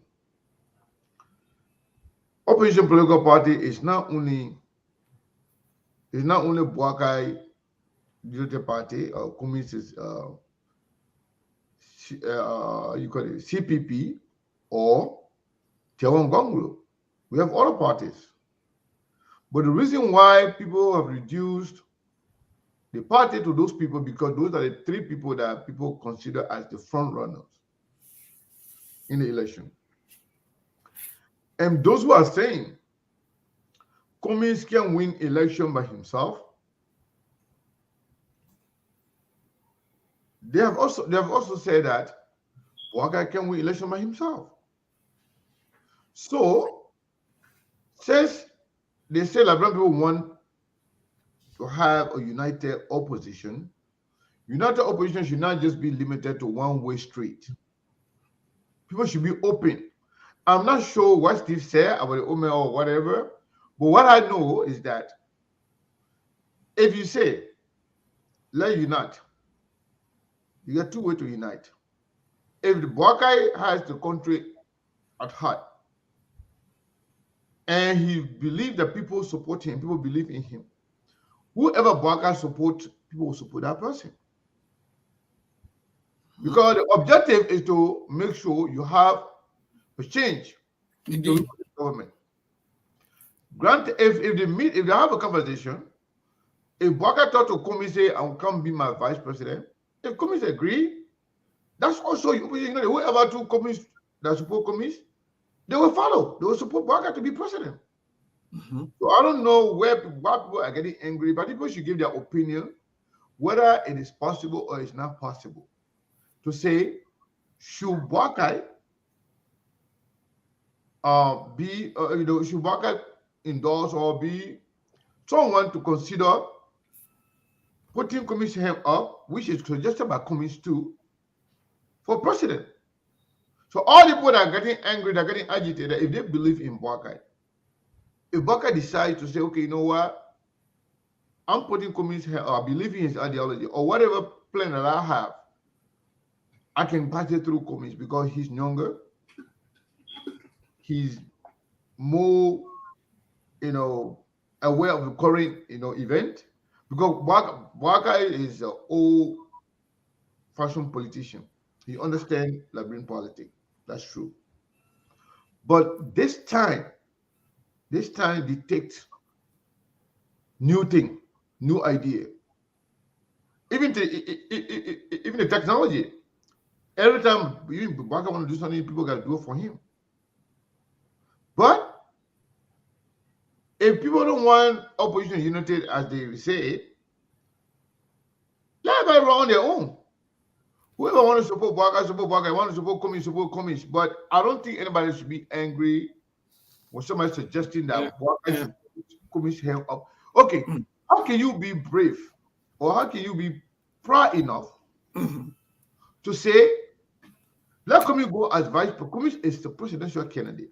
Cummins has invested a lot, resources, time, energy, and everything to be president. But how can you say, okay, Cummins should be vice president for Boakai? That's not offensive. That's not disrespectful. But yet, it is disrespectful for somebody to suggest, what if Cummins or Boakai also go ahead and endorse Cummins? There's nothing. I mean, you can just agree or disagree, but there's nothing to worry about or to, get angry about. So, in short, what I'm going to say here is that let's do this politics emotion free. Seriously. Let's not be angry. Let's not be agitated when somebody speak their mind on issues. I think the conversation should be held. It should continue. Let's listen to the way what Liberian people are saying. Most of the people that are listening to right are getting angry are supporters of Joseph Boakai, and they are You know, Japan. Indeed. Because for them, it has to be Boakai. If no Boakai, let it be Jowia. And so that means there's no genuineness in their call for opposition unity. It's all about facilitating Boakai being president no matter what and through who. So that will give somebody the feeling to say, you know what? Why do people want this? They don't want unity, but why they want commission on the ticket with Boakai? Perhaps the Boakai does not have the finances to do the election, to go through the election. Secondly, Boakai does not have the number to win by himself. And that's a point. And thirdly, because they don't have unity among themselves, Boakai is lacking the decision-making thought process to choose somebody for himself. Now they are going out now to choose somebody for him. Because Boakai never says you want commies. Boakai never says you want commies. Boakai does not want commies. But those who are forcing it because they feel like Boakai is lacking the ability to choose for himself who to be his vice president. Because they continue to fight among themselves. And Boakai promised 3 different people. So at the end of the day, I think people should be patient with each other. Whatever Steve is suggesting here, I don't think it's a bad idea. Boakai people can only say yes or no. Oh yeah, Boakai can do it, or no, Boakai can't do it. But the idea of people getting angry or getting insulted about the father, your this and that, father equal, that one, that you're not in politics. And that's the thing. Because when you come on into politics, just get in mind that people are going to critique all your whether you hefty, whether you're not hefty, whether you get money, all these things will all come up. But sometimes when these things come up, yeah, bro. So we're gonna transition, right? Yeah, but before we transition, let me just say this. It's okay for us to consider all aspects. Who want to get vexed, that's okay. You're a child of God when you get vexed. Who told you want to get vexed and make me vexed? No. It just showed to me that you're a child of God because God said I can get vexed. So the more you get vexed, there are no say you are a child of God. So the people who calling getting vexed, it's okay. They're children of God. Let them express themselves. I don't have a problem with that. But we can transition. Tomorrow the conversation will continue. We'll take more calls because we are in the spirit of opposition unity. We must look at all aspects. Because we want opposition unity. It's nothing against Joseph Numa Boakai. But we want opposition unity. So tomorrow we'll continue the same topic by the grace of God. Please come get ready.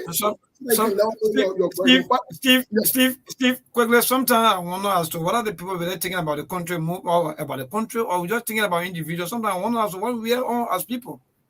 My man, that how the country looking, but we got to make the argument. We got to have the conversation. Let's have the conversation like this.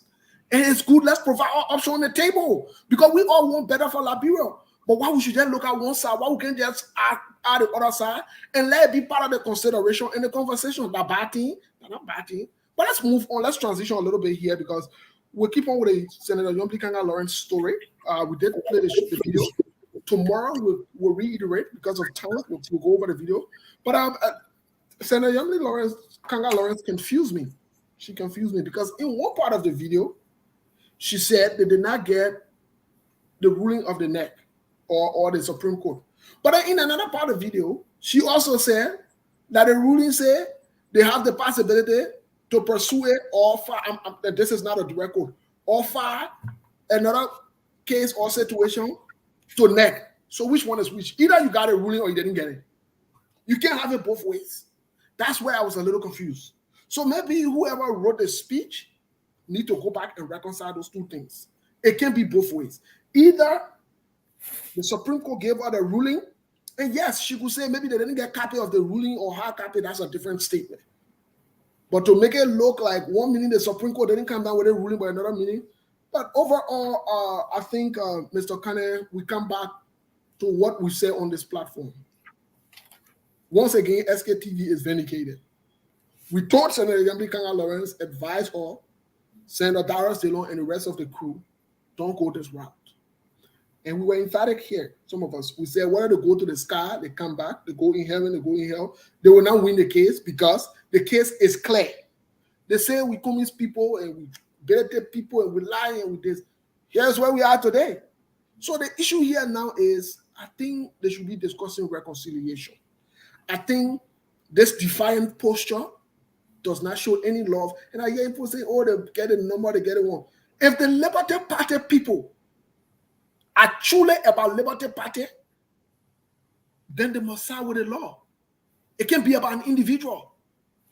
It cannot be about an individual. If you are truly a party member or a partisan of a party, it can be about an individual. That means Liberty Party partisans should honor the Supreme Court ruling. All of us have said the Supreme Court is the final arbiter of our law in our nation and so forth. So look, this is not about Yombly versus the Musa or this one, that one. It shouldn't even be the conversation. The ruling has been brought down. Liberty Party partisans should return to base and let them decide to move on with the party. It can't be about, and you get a legal paper and we get it members. No, they should pass that stage. And anybody who will say that they're divisive, they're not about Liberty Party. Because this is about the status of Liberty Party. It's about the value of Liberty Party. And if the NEC or the Supreme Court did not rule in your favor because you carry a case, it does not mean the Liberty Party should be divided perpetually. This is wrong. So I think Senator Yombly Kanga Lawrence, I've listened to Chairman Musa Beledi on 2 different occasions, once on Spoon and once on the closing arguments. And he's been clear and very strict that he's not going to say anything denigrating or anything about the ruling. He wants to make sure that it does not bring division, any division. He wants to unite the party. So I think that's what they should be discussing. All this defiance posture and stuff, it's not important anymore. The case is done with, you'll move on. Mr. Kane, I don't know what you have to say, but that's how I view it, unless they want to drag it on and there. Yeah, so since we don't have enough time, I will just briefly touch. Last night I was working, somebody sent me the link when they were live. Darrell Drone was live. So I listened to some of the statement by the Senator Yombly Kanga Lawrence. It is unfortunate that we have to get to this point.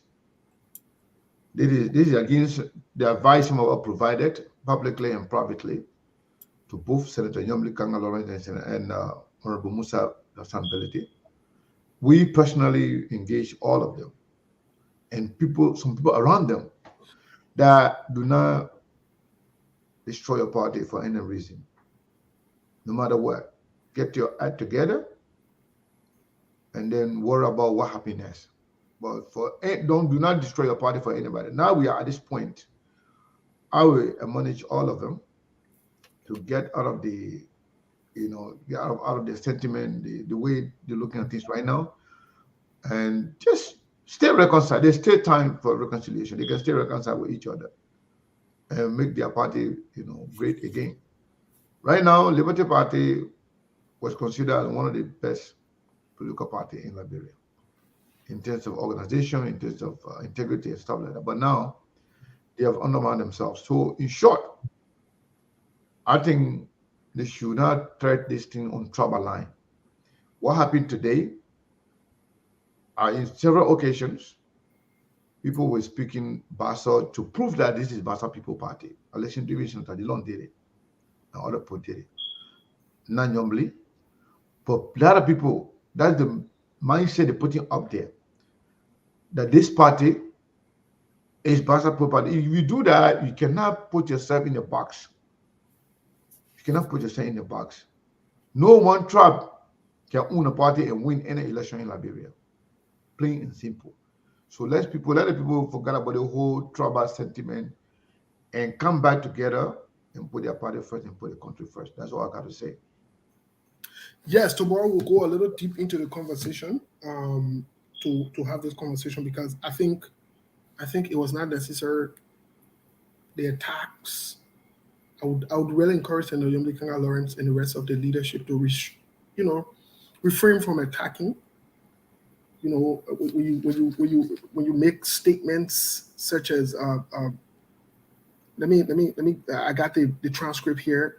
Let me give this quotation. When you make some of these statements, there is not a good thing.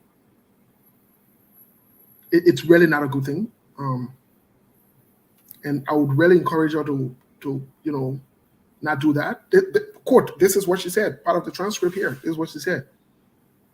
quote, his election to the position as party chairman is now considered one of the biggest mistakes that we ever made.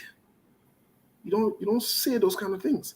And you know, somebody else was telling me, you know, and all this trouble, it's not important. Why must it be about tribal and religious conversation? Why? When we say now that because people want to make it tribal, religious, or cultural, then let's go down to the culture. And like we said earlier, even the Bible will say, even the Bible, when you look at Bible history, biblical histories, the older men always pass things over to the younger men. And that's why, man, I didn't say the Bible said you must do that. But the older men always did that. It was a traditional, cultural thing that it did in the scriptures, stemming from the day of Abraham, going all the way down. That's how it's supposed to be. I think we are above the time, our time now, right? On the radio. Yeah. I will still have a few minutes. Yeah, but we can go at least from now to at least 5 or 10 minutes. Then we start wrapping up. Okay. Yes, but I want to touch on something quick. I got a quick breaking news, Mr. Kane. I didn't tell you this, but let me break this news just for 1 second, and Musa and maybe Mr. Kane can come in with his comments here. We're in the Benson. We can say we're in silly season or political seasons. I mentioned the name Amara Kone earlier. I didn't want to forget.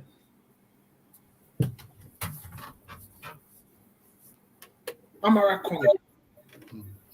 Since we're talking about culture, religion, and so forth, tomorrow we'll expand on a little bit whether he could be a possible VP pick or a possible contender for the BP. Please mind you, Amara Kone has never announced that he's VP for anybody.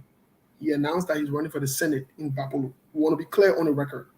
We did not contact Amara Kone on this. We have not spoken to him. SKTV, we don't want to run around. The SKTV said that, SKTV said that. Let me be clear again. Amara Kone, don't sleep on Amara Kone as a possible or potential VP pick. Tomorrow we'll get into it a little more and tell you what are some of the possibilities and what are some of the things he could bring to the table. Mr. Kane, it's up to you. Well, that is a news to me.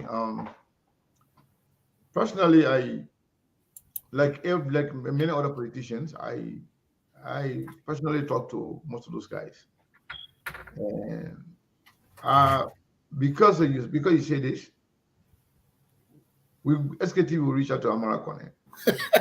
I'm making That's something I do. I mean, I'd like to talk to people directly.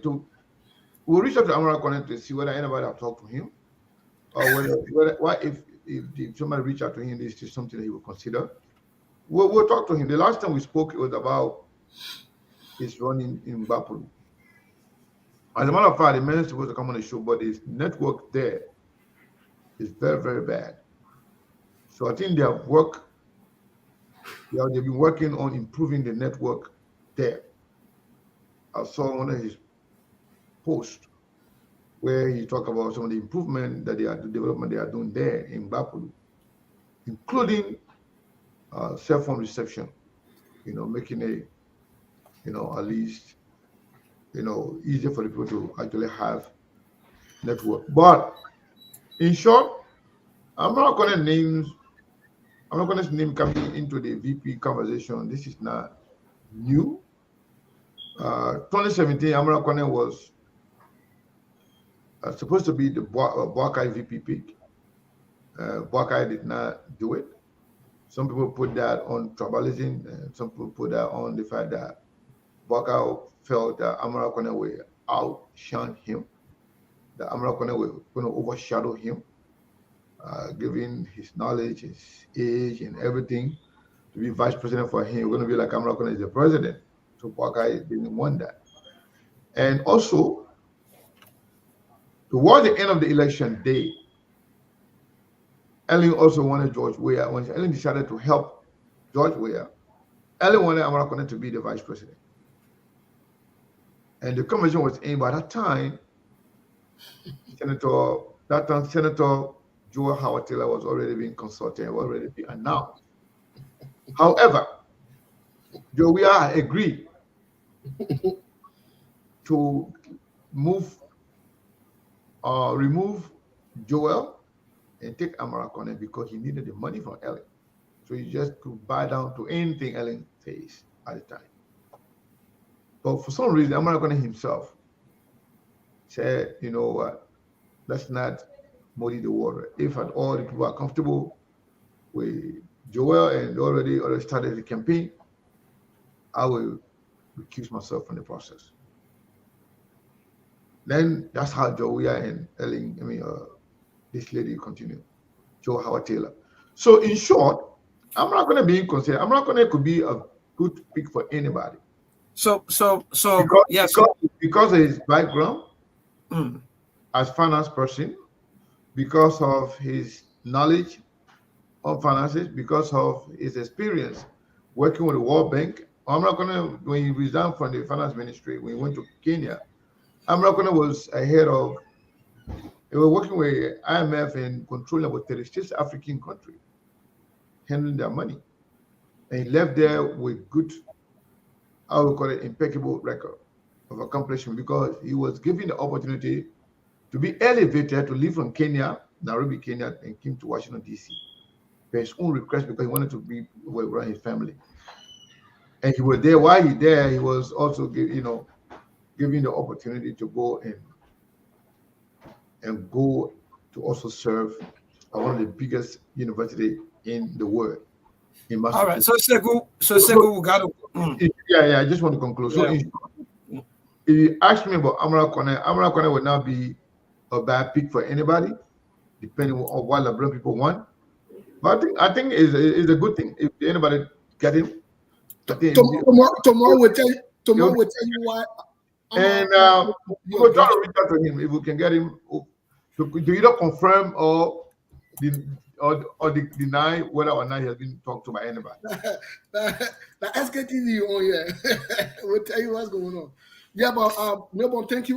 Tomorrow we'll Yes, and tomorrow we'll also discuss Milburn being the Secretary General for Hakimi Association of Men in Liberia. Yes. With the man that Secretary General now. Yes, so big position at that rate. Yeah, so no time to waste. with discuss that one. You know what? Some of the people then, when they come on this platform, the way some of them they can write, I can start for them. Some of them are very, I hate to use this word, but some of them are very, very, very, very stupid. I didn't say JB was afraid of Amaracone. I would say those were the feelings that came out for JB not agreeing for Amaracone to go with him. Some people say it was because of this and that. I'm not saying that is true. That's for the fact. But you know what? One thing I've acknowledged, one thing I've found out, Steve. Some of the people that can come and comment on this Facebook, some of them before you can respond to them, go and click their picture, follow them. It can be fake. Yeah, it can be fake. How would they fake? We see some of them so malnourished. Some of them they don't even. Some of them are little kids. But because Facebook giving everybody a chance now to come and run their mouth, they will just come and insult everybody. Some of them that little kids, they were not even born when Ellen was president. Some of them are not of the age. They don't understand politics. They know nothing. But they will just come on Facebook because they have the opportunity to insult people. They will just come and say anything to anybody. Some of them, when you see them, you don't even want to waste your time on them. So that's why anytime you see somebody insulting on Facebook, don't just respond to them like that. Click them and see who they are. If there's somebody that really worth your time, you can say something to them. But I don't want to say, if you have problem understanding English, you ask questions. But you can't just kind of run your mouth insulting people. All right, so that's it. Steve, another Segu. We want to say good night. Good night from our end. Good night from our end. We want to say thanks to all of you there. All of you there, especially our people in the diaspora. So that's it. Good night. Thank you, 2FM. Thank you so much. Yes, Mr. Kane, tomorrow we'll discuss. No, let me tell you something. The thing what you used to tell me when I first came on SKTV, the thing what you used to tell me, I see it now. Okay. And to be quite honest with you, I'm not going to react or no. Let him get this. let him curse, let him do what, let him express it. It's okay. That children of God, they'll be okay. Jai used to tell me, don't, some of them just come, the thing what you saying, the thing what they're saying, they know that you is scaring them. Instead of them saying I'm afraid or I don't know how to react, they just add it up. So yeah, so I mean, right, Roof sent $10 to cash out, Steve. Oh, okay. So you know, yeah. So you are right. Let me tell you something, Steve. I don't like to respond to everything, but some of those people, when they come, they make the comments. When they twist your word, people that were not here when you say what they are interpreting or misinterpreting, they will think that they are, saying the truth. That's why you got to come back and just reiterate what you said earlier, so that the good people can understand, not those people who are, that I consider like people with a peanut brain size, because they have nothing there to process information. They will just come and just insult anybody because Facebook give you the opportunity. That's why I don't announce blocking people. I don't announce it. I don't even tell you that I'll block you. If you come, you behave like a human being. We all be here. We have fun together. We share information. It will be fine. But if you come here, you behave like an animal, we'll just block you silently without even telling you anything. Because this platform is not for anybody. It's not for everybody too. It's for mature people. You don't have to agree with us. You don't have to support everything we say. You can disagree with us, that's fine. We can't come and insult people. Especially on something that you have no knowledge of. You have no idea. Nobody cares about you. Nobody knows you. You just say, oh yeah, because I'm supporting JNB because you're from Lofa. Oh, I'm supporting JNB because yeah, my father used to be Unity Party person. Oh, I'm supporting JNB because I follow Costa say I'm supporting JNB. Most of you are group thinkers. You have no sense of your own to decide what you want. Even your own feelings, you're against it. In as much as you say you're suffering, in as much as you say the country is bad, but at the same time, I want to make sure again. So somebody, another person gives $10. I don't know whether they will call their name, but they sent $10 to SKTV.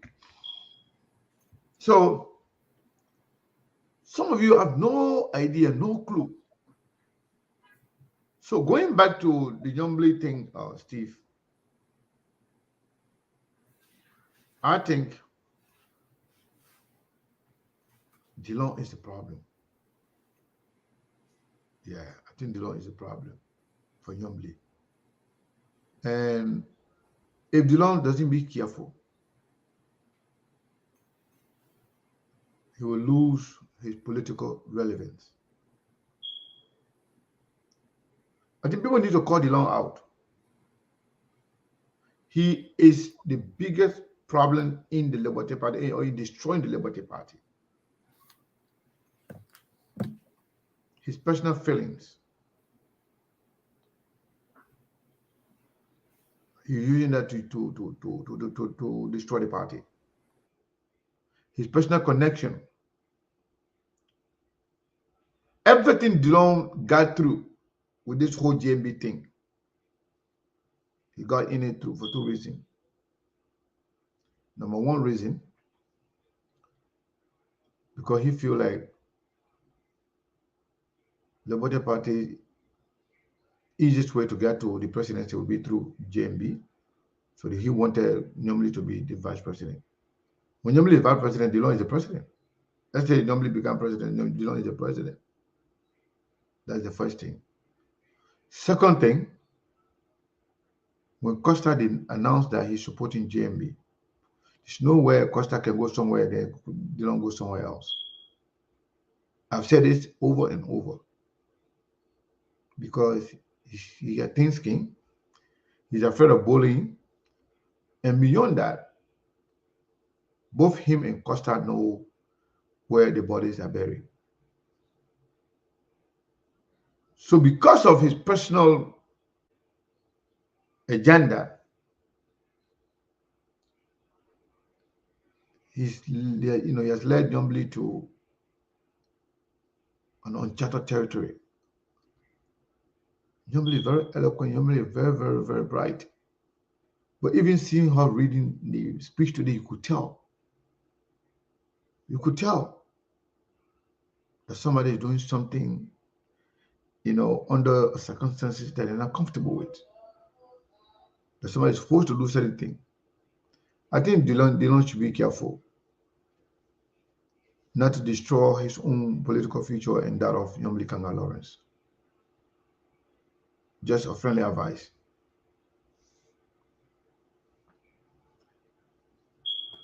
Well, Mr. Kane, I agree with the assertion that Senator Nyombli reading today. Yeah. I've never seen her made mistakes like that. That one of the things I picked up when I listened to her. I'm very concerned now that even after all of this, why this defiant posture? It's okay for you to regroup. It's okay for you to come back to your party and decide how you will go forward, whether you will go this way or you will go that way. It is okay. There is nothing wrong with it. Mr. Kane,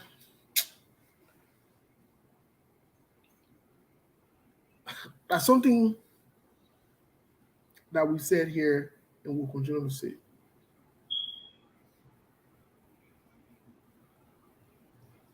Why are they breaking their home down only for GMB or Unity Party? Why? Why not focus on the Liberty Party? They see Liberty Party that you say you care about. Okay, the court get a ruling. Even if you're not in favor of the court ruling, why take it on with Musa again? Why not just come and say, listen, we all went to the court ruling in favor or rule like this. How can we move the party forward? What can we do? Let's come back together and move our party forward. This idea, this pomposity, this idea that it got to be them and they got the people and they got the one, that is not true, my people. Nobody shouldn't let anybody fool you. And anybody who is on any political party, if you decide to follow a certain group that is not legally recognized, you were never in that party before for the party. You were there to follow that person. That's what you proved. So Senator Nyombli Kanga Lawrence, Senator Darius Dillon, they need to come back to the Liberty Party, decide what they will do with the party, and move the party forward. They always say this is the Bassa people legacy. Okay.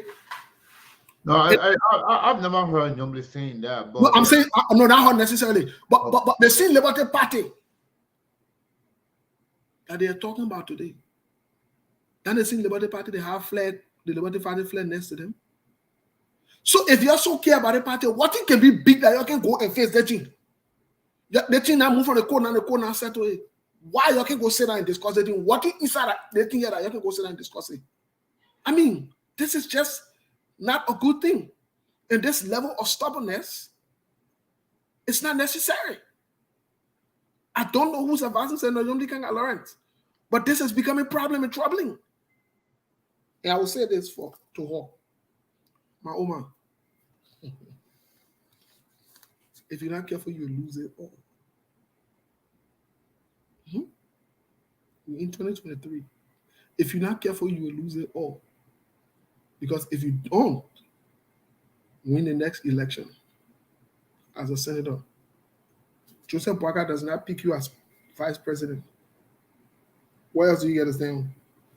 You don't have the Liberty Party under your control. But you'll stop this thing. You'll stop this thing. So Steve, just to add to what you just said,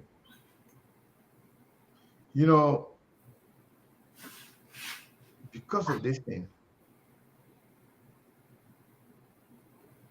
because of what's going on right now, the Liberty Party, the idea that Liberty Party is Bassa People Party, that's not only a dangerous statement, but it alienates other Liberians who identify themselves with the Liberty Party, who identify themselves as Liberty Party members, that are not from a Bassa tribe, that are not from Grand Bassa at all, even if they are different tribes. To make it look like a Liberty Party belongs to Grand Bassa County or belongs to Bassa-speaking people is dangerous. It's dangerous. It alienates everybody else. What about Liberty Party members in Nimba County that are Guillermo, Madingo, and other tribes? What about Liberty Party members in Kipma that are Vi and other tribes? What about Liberty Party members in Bon County who are Pele, Madingo, and other tribes? What about Liberty Party members in Lofa?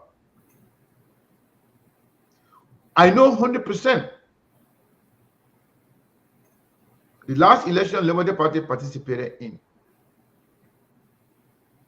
they got huge number. They did not win the election in Nimba, but they got good number. In Nimba, those were not Bassa people. The last time you had a presidential candidate in person of the late Councillor Bronsky, the number that the Liberty Party get pulled up in Montserrat, those people were not all Bassa people. In Nimba, in Lofa, in Groverses, in other counties, they were not all Bassa people.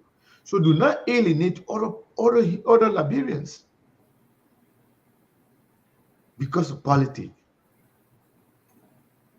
They are telling people that have been with Liberty Party from the initial stage. The leader or the founder of the Liberty Party, who happened to be Mr. Councillor Bronsky, yes, he was a Bassa man from Grand Bassa County, but he couldn't have done everything on his own. There are other people who are not Bassa people. Forget about Musa Belete. Musa Belete is one person. But by doing this, you are even recruiting more people to support the Liberty Party led by Musa Belete. Because why? Other people who are now Bassa people, whether the Pele, the Gio, the Mano, the Bandi, the Kisi, whatever tribe they belong to, they will feel alienated. They will say, well, if that's why normally other people want to do it, we will go with Musa Belete. Because Musa Belete goes beyond, top of line. Equally so, other people who feel now that, okay, who are Madingo, that may even love Nyombli, that want to support Nyombli and they like Nyombli and everything, but if you threat on the tribal line, do they feel that Musa Belete is also being discriminated against because of his tribe? They will stay with him too. So those kind of behavior is very, very divisive. I think you still have time to bring your party together. Forget about this whole tribal sentiment. You cannot run any election and win national election with one tribe. It doesn't matter. Why is it that Prince Johnson never become anything in terms of presidency? Prince Johnson will run. He will go second. He will go third. I'm sorry, he will go third or fourth. But he cannot be president, even though he got the whole county behind him, comprised of 3 or 4 tribes, but predominantly Gio and Mano. They can never make Prince Justin president. Prince Justin is relevant in Nimba, but outside of Nimba, Prince Justin can vote nowhere because that's how he presented himself, presented his party, that he is only there for Nimba people.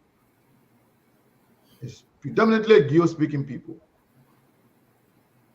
At some point, Prince Johnson and some of his supporters, they alienate a lot amount of people. The election where Edith Gonglo and Prince Johnson ran, when she went very close, that was squarely on the trouble line. Prince Johnson made it look like Gio people own Nimba County. Some people took offense to that. But because Gio people are in number, and this is the party election, or county election, Prince Johnson won it, but it was divided squarely on trouble line, which is dangerous. Mm-hmm. Very, very dangerous. So we shouldn't actually continue this kind of behavior. It's not good. It's not healthy for our country. I just thought to talk about it, and I hope they will understand. And Dillon need to really stop dividing the Liberty Party. Dillon need to stop manipulating or confusing Yomli Kanga Lawrence. He needs to stop it. Dillon is the problem for Yomli and for the Liberty Party. Dillon's disagreement, Dillon's problem with Musa, personal problem with Musa ability, so long that exists, Yomli will never take direction to make that party better. Dillon controls Yomli. It's a fact. He's supposed to run all the wrong things. He suggests all the wrong things. Because Dillon is very, very, very, very petty and thin-skinned. Dillon have about everything. Anything you say about Dillon, he will keep it in his heart. He will take it against you. He will pretend as if to say everything is good, but anything. Dillon is the other version of George Weah. Maybe George Weah will be even better than him because George Weah will act, he'll be vindictive, he will show his behavior directly. But Dillon will pretend as if to say everything is okay. But all of those people that supported Dillon, everybody that supported Dillon, that they one time criticize him, you either unfriend them, you copy from them, or you treat them as enemy. Many, many, many, many supporters of Dillon complain to me. Even some people that serve on his campaign, he unfriended most of them because they criticize him. Most of the people that are attacking Dillon today on Facebook, they're saying bad things about him from Facebook lately. They were all supporters, not only supporters, they all contributed money to Dillon's campaign. But because he's so petty, he's so thin-skinned,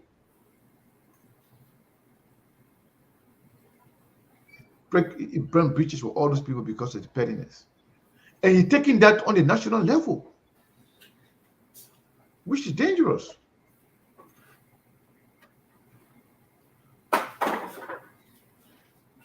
So, 1 second.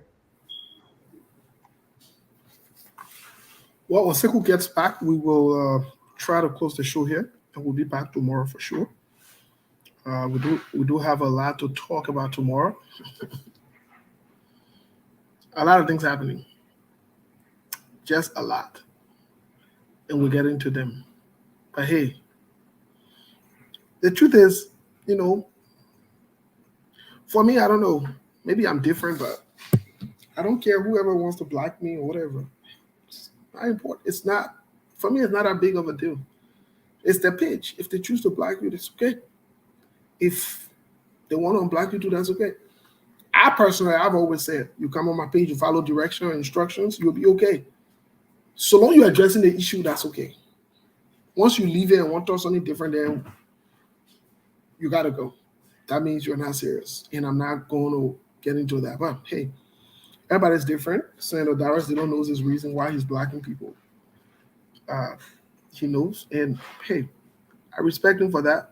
I don't have to agree with him, but I respect his decision because hey, that's what he wants to do. Yeah, so I apologize, Steve. You know, sometimes there's certain things I don't like to say, but if we can tell our friends the truth, then we are not good human beings. DeLong's behavior is really, really, really, really bad. When it comes to politics and the CDC being the opponents, I still believe politically DeLong is better than his competitors. I can choose DeLong over all the people there that he voted, that he ran against before. Because those guys, they don't have policy. They have no moral. All they do is just to support whatever Joe Weir wants. But at least DeLong, when it comes to legislation, he's better than the CDC people there. That is for the fact. But when it comes to his personality, the way he deals with stuff, the way he deals with people, his interpersonal relationship, that is not impacting the national politics. It's not good. He takes everything personal. He is very ungrateful person. He's not grateful to anybody. Everybody complain. People from Australia, from Europe, here in America, most of them think that I can directly talk to DeLong all the time. Maybe I have some influence on DeLong. For me personally, they give me complaint. They tell me a lot of different things, DeLong. And I've called DeLong many, many times to advise him. But his pettiness, the anger, you know, he's taking it to the national level. Because he deemed Musa have problem. You know, let me tell you something. I didn't want to say, but I will say it. The excuse DeLong gave for coming publicly to say, I'm leaning Joseph Nima Boakai. He said because when he had that airline ticket issue, when he lied about his ticket, he said the ANC people were on Facebook attacking him. Oh, because of that, you say you leaning Boakai? Because some ANC people on Facebook say anything about you?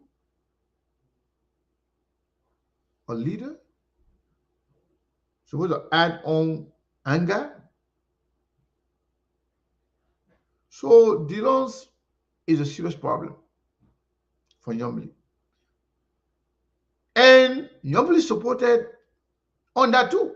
Oh, the way the ANC people there were talking to the man were confused, the man were this, the man were that. At the end of the day, the man had to, you know, say something to, you know, to get some support. So he said that to gain sympathy for Unity Party people. Is that how national decisions are made? Because you feel that people, I mean,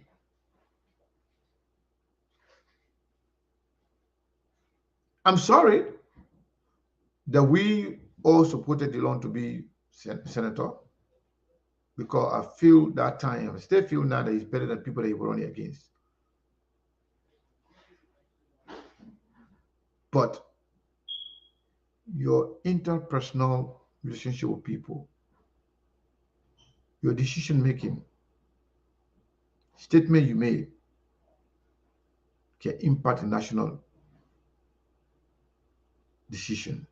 So I think they don't need to put his act together and stop this whole thing, start influencing Nyambili to destroy their own party, simply because he still wants to status quo with Musa ability. Well, this is a serious problem, Steve. Because this guy, let me tell you something. Even recently,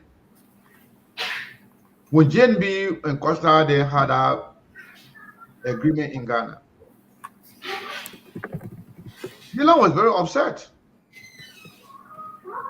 Dillon was somehow one of the people behind the scene trying to force people to somehow reach out to Yumli. Dillon was one of the people there going around trying to somehow, pretend that they want to face the Liberty Party because they want to get back at the Unity Party people. Because he was so angry. But after, when Costa came on and threatened all of them, he switched again. He's temperamental, he's thin-skinned, he's petty. He's not a grateful person. If you count many Liberians today who supported Dillon in the past, maybe he has lost 70% of them. Whether in Liberia or in the diaspora, there are still some Liberians that support Dillon. Those are the people that continue to support him financially because he still did them. But all the other people that supported him, his campaign, doesn't even pick up their phone, or let alone go by himself, record it, and tell them thank you. So, Mr. Kane, let me go back to something that you said because it's important that, and just to add up, if Dillon ever insinuates that, then he was not saying the truth about, because the ticket business came out, ANC people, whatever, he made that statement. That is not the truth. Yeah. That is not the truth. They said he will push to the wall, so he had to say something to get some support from other people. No, that is not it. It was not about support or not, because the case was not ever about support. He lied deliberately. He and Senator Yumli Kangalore were on a trip. And if Dillon wants to know that we know who changed the ticket, who bought the ticket for him, who changed the ticket, or we can tell the public who bought the ticket, who changed it. We never discussed that ticket being on here. Dillon went and lied. He owned to his own lies. So why would you need support in something that you lie about that you own to? What sense does that make? Dillon, I don't blame Senator Darius Dillon. You know who I blame? I blame the CPP and the ANC people. They're easily moved and they gravitate to everything and they undermine themselves and their political leader on a daily basis. I will tell you today. They undermine their own interests on a daily basis. Even people that are similar, what are leaning towards them or saying the truth for them, they don't support them. For example, common example. Spunto were dying. Natural death. Who resurrected? And I see ANC people.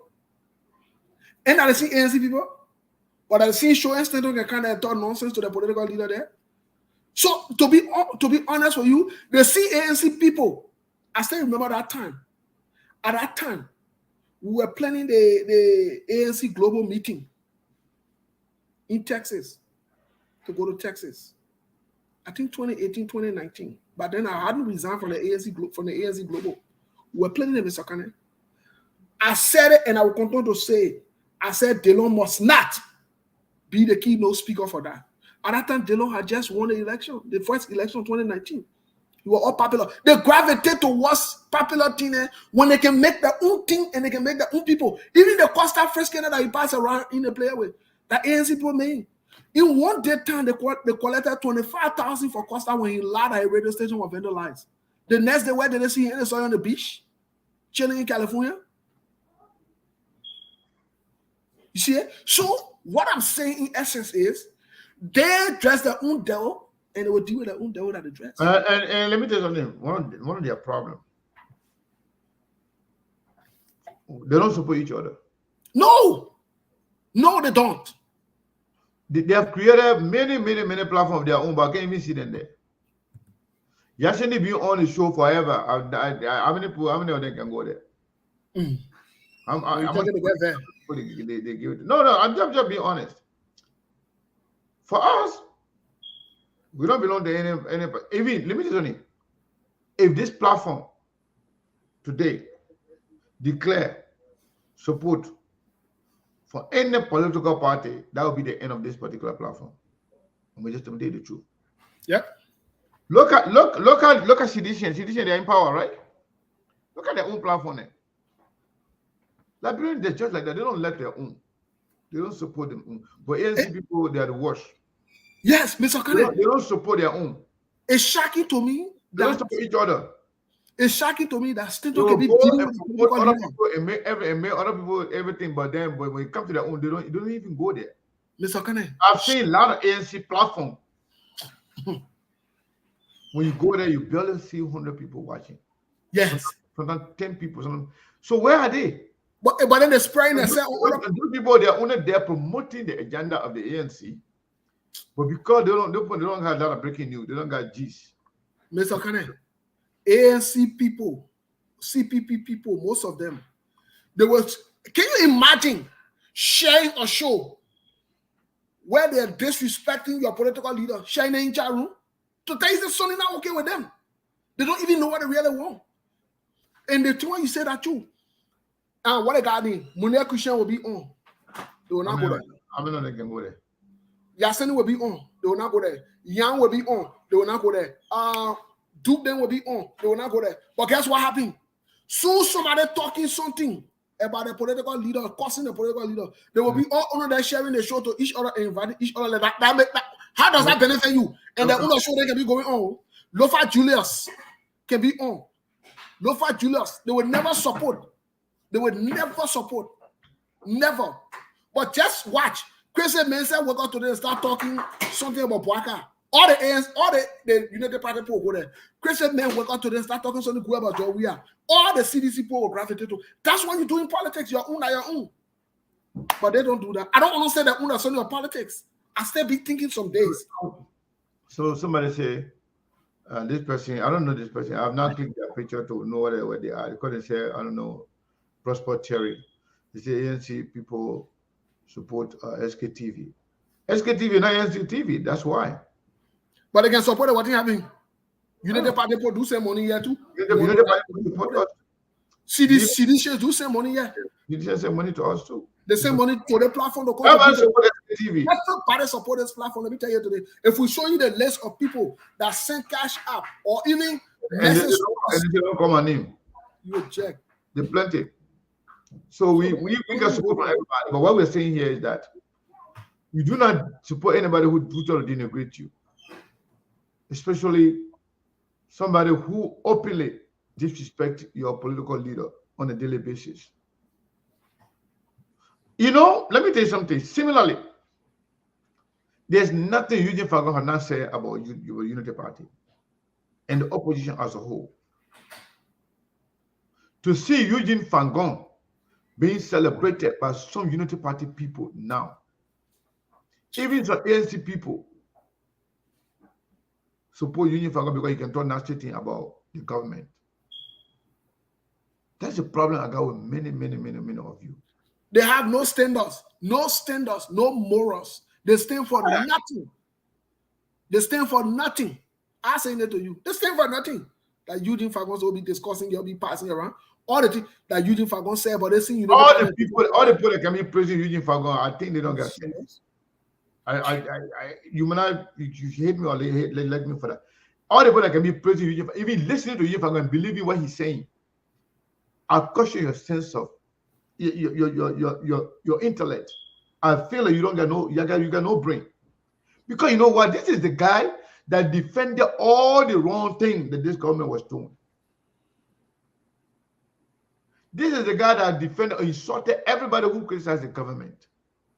But yet today, because the man got fired, He's talking stupid stuff about the government, and then you still clapping for him. Now he's the hero. Now Fagon is a good person. Now he's supporting Fagon. It means something wrong with you. That means the same syndrome. You came mama, you came papa, it stay in the blood of many Liberians. You came mama, you came papa, I'll vote for you. Fagon did everything to you. But because now Fagon is against the government now, and Fagon is not against the government because he likes you or he likes your candidate. He's not against the government because he believes in you or believes in your candidate. He's against the government because he got fired.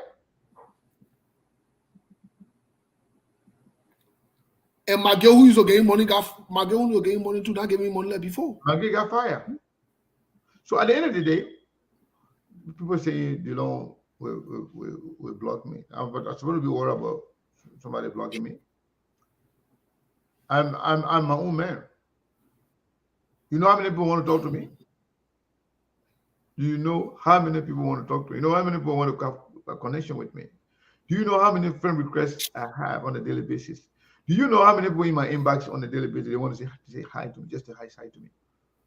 I don't even know who blocked me or who can block me. I can't even remember. So now some people can block me. I don't even know whether they block me. But they don't our ball. We hold the law accountable. They don't can block me. They don't our ball. They They don't don't our enemy. That's why I can do the truth, calling out. They don't can block me. You know when the time pastor block me, unblock me, unblock me, unblock me. So now when you block me, I don't even know. But people alone now, oh, when you send me friend request, you guys, oh, I thought me I got our friend before. I didn't even know whether he blocked me or unblocked me. I don't care. Costa blocked me, I don't know how many times, and you unblocked me. As a matter of fact, I got 2 Facebook. So then you block me on the other ones, and then unblock the other ones. So then before I load again, you send me friend request again. So you know how many people can block me or unblock me without me noticing it? I don't worry about that. I think somebody called. I just take that call and go. Yes, definitely. Mr. Detroit, how are you? Hello, Seko. Hello, Steve. How are you? We're doing great. You know, I'm disappointed Okay. for the lack of willingness for reconciliation. That statement that was made today from Yami Kanga Lawrence, it says a lot. I think it was an attack on a pathway to peace. I listened to Musa on your show and on the other shows, and he refused to talk against the party. He was actually seeking for reconciliation. On the sports show, he was provoked by Fagon, and he laid that to rest. His maturity carried him that far to have said certain things to Fagon and to realize that he didn't accept Fagon trying to push him against the wall to talk against his party. Today, I expected the senator to have come up with the same kind of feelings of reconciliation, even though the court had rendered a decision. She was supposed to come up with the same kind of mindset like how Musa had, and I think they were going to come up with peace. But I think this has destroyed today what I heard. I don't think there's any way or possibility of them coming back of some kind of reconciliation, even though we believe the possibilities are there. But with that inner ego within the setting of those around her, I think it's hard. It's going to be hard. So my next question is that I see that they're trying to divide the Bassa Belt. There was certain quote that was used today that you should take into account. One of those was said, quote, all of those who willingly did not come are against us. That was stated by Senator Dillon. Oh, really? Another quote. The people in Maserati say that you don't vote for your own batch of people. The third one that I realized again that I see division in is that he's trying to let the Bowser people know that normally is the queen of Bowser. So Charlotte Bronskin that did not go along with them today is against them. There were a lot of messages that were sent out today. And if you listen to the tape 2 or 3 times, you'll pick up a lot of things for discussion for tomorrow. So I thank you for your time. Wow. Listen, I got a caller here, but tomorrow we'll explore that tape. We'll play it and we'll talk about it a little. Yeah, caller, what's your name? Where you calling from, please? My name is Cyrus, calling from Minneapolis. Yeah, Cyrus, what's going on, my man? My man, you attending the meeting, right? The meeting, Auntie. I was being in that meeting for Hakimi. I mean, I'm Hakimi, man. Yeah, Hakimi wants out for failure, my man. What's going on? What is the Hakimi thing about, man? I've been seeing things on Facebook about it. What is it? Yeah, the man went.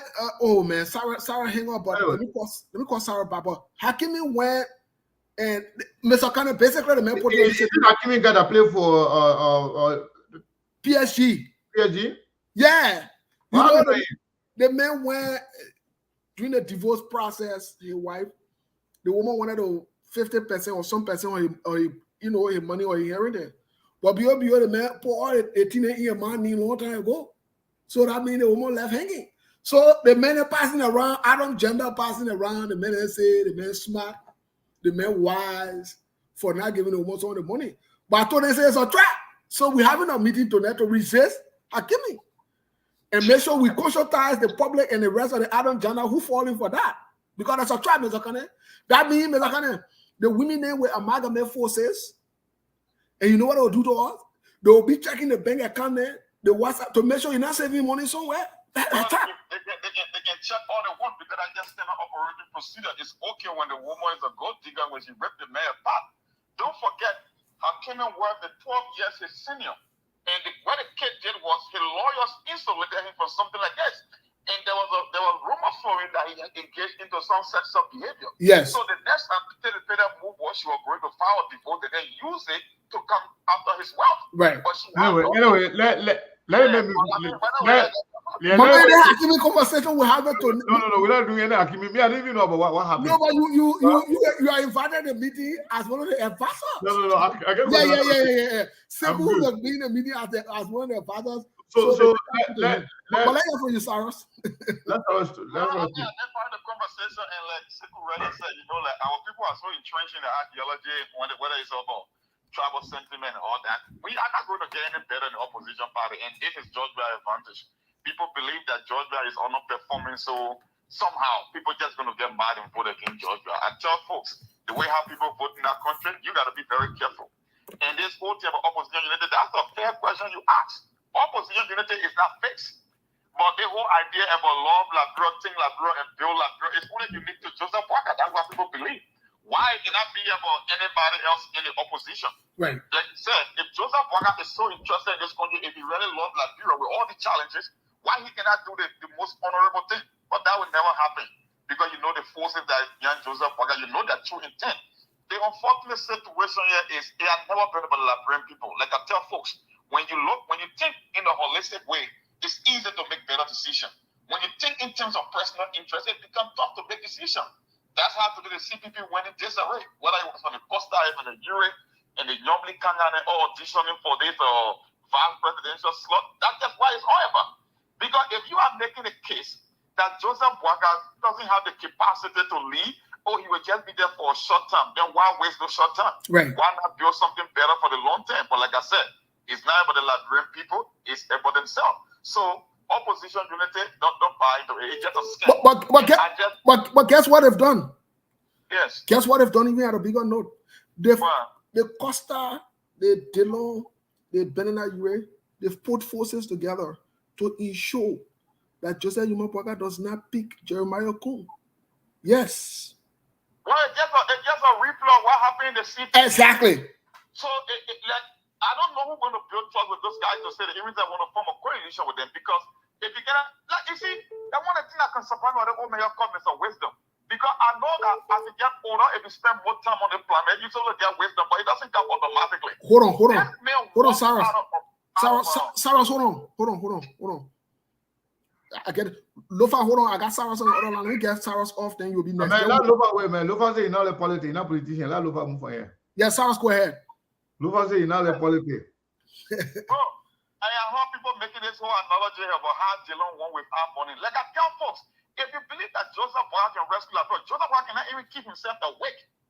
Yeah, and you're looking at a country with all those fundamental challenges, and you call him a rescue one. Like you see, the people over there are not going to change. They will vote. You know, they're always making experiments with their own life. Right. They were hell bent on electing George that they did, and they are still going with the Joseph Boyka made. If you're telling me that a man who cannot keep himself awake with all these health challenges, with all the money problems, you see, people always like to find the thing. Money cannot win election. Okay, yes. But money shows that you run a perfect election. It's not a guarantee that you're going to win an election without money. But you cannot win an election without money equally so. Thank you. So in one way, you need money, whether it's African politics, whether it's Western politics. Money is that fundamental factor. How do you go and canvass? How do you go and knock on doors? How do you raise an army of supporters to go out there? How do you protect your own vote? Sure. People have no clue how much Geelong was able to raise from the US here, even to protect the vote. How you think Geelong able to beat those guys back to back? Because his vote were protected, and it takes money, it takes an army, it takes a unified effort, and I don't see it. So if Joseph Boyka is not capable of doing that, look, I feel sorry for our people back home, especially those that are making the bad decision, thinking that somebody would come and rescue them, and they just didn't let them every single time. It just is happening, but unfortunately, that's the situation we find ourselves, and the whole thing of opposition unity is just getting dimmer and dimmer by the day. I just don't see the prospect, and it also increase their chances. That's the whole unfortunate situation about the whole CPP collaboration or whatever it is. But anyway, guys, we'll continue the discussion anyway. I'll be waiting for you at the meeting. Okay. Yeah, Lofa. Yeah, what's up, Moses? Yeah, my man, you got a notification that you will be chairing the Hakimi, that Hakimi are going against Hakimi. Stop that Hakimi team. Let Lofa move on here. Lofa, you say you're not politician. What you want to say here? Don't talk politics. Don't try to put me in a situation I can't handle. I have nothing to do with right? I want to be a part of that, but I purposely called because I heard you guys are trying to put me in a situation that I can't handle right now. I heard you guys are involving me in Liberian politics. Keep me out of your Liberian politics. Because first and foremost, right now I'm still appealing to Darius DeLong to be my friend, and now I heard you guys say a whole lot of good things about DeLong. I don't want to be canceled on his friend list. And secondly, I just submitted my application to Spoon TV to serve as one of the panelists, and I'm on a review. So when you guys say all of these kind of things about the CEO, when he serves his time, who's supposed to be representing him? I'm still looking forward to that, So y'all don't do that to me. Oh, wow. But let me say this. So on the real note, a few months ago, when the election ended, all right, when the 2020 election ended with Darius DeLong, Nigerians, we are kind of people that we are all about ourselves. We are damn selfish. Excuse my words, all right? We're selfish to the extent that we don't look beyond ourselves. It's only about us. If it's not us, it should be nobody else. Mm-hmm. After the 2020 election, Emmanuel Yato, a previous German, a few other Nigerians started with this nonsense about Darius DeLong for president. I told them, I said, this nonsense you guys have started with, it will bite you in the real end. They started with it, and they were very sure. Emmanuel Yato, today, Emmanuel Yato was the first man alongside, what's his name, a previous German man, very old friend, good friend. They started this nonsense, and we told them, we said, you guys are trending on the very bad path. This is not right. You can simply just grab a man from nowhere, and all of a sudden now you say, here, all you, DeLong for the presidency. I said, you guys need to stop this. I went against it, and I will always go against it. Even up until I think there was one time where even my brother Cyrus said, "You don't understand how to relate to the people. You can actually get the message because he's a winnable candidate." And I told Cyrus, Cyrus, this is not right for Liberia, not at this point. My brother said it was about the ability to win. All right? We saw what happened there, and then we see what happened today. The Lord, to some extent, my brother, all right, the Lord is not doing this because he sincerely believes that the best way for Liberia is to maintain the level of division in the Liberty Party. He's doing it because of his ego. The Lord is doing all of these things because he just don't want some kind of opposition unity. And he feels like his political capital that he thought he had, to some extent, was still in existence. Or is still in existence, so he needs to flex. But he realized that thing is dead. It doesn't exist. To move Liberia forward, we will not achieve it by taking a shortcut. Look, all these things you guys are saying out here, how people should unite. Yo, to move Liberia forward, we must do it. We must grab the bull by the horn. When you hear people sit on other networks and talk about the Liberian people's minds are made up. If their minds are made up, let them continuously vote into power George Weah and his entourage and see who will end up drinking dirty water. You understand? Let's be honest to ourselves here. To change Liberia's problem is not George Weah alone. Liberia's problem started from the 80s. Steve, you and I talked about this yesterday. The document that I told you about, I literally took the document, I read through it extensively. He was the RPMC director, or managing director from the 70s, 73 to 80.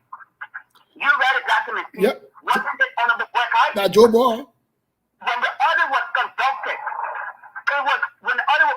if you give me 3 seconds, please, Steve, let me just read blatantly what was written in that audit report. Just few seconds, I highlighted that because I'm still reading through the entire document, all right?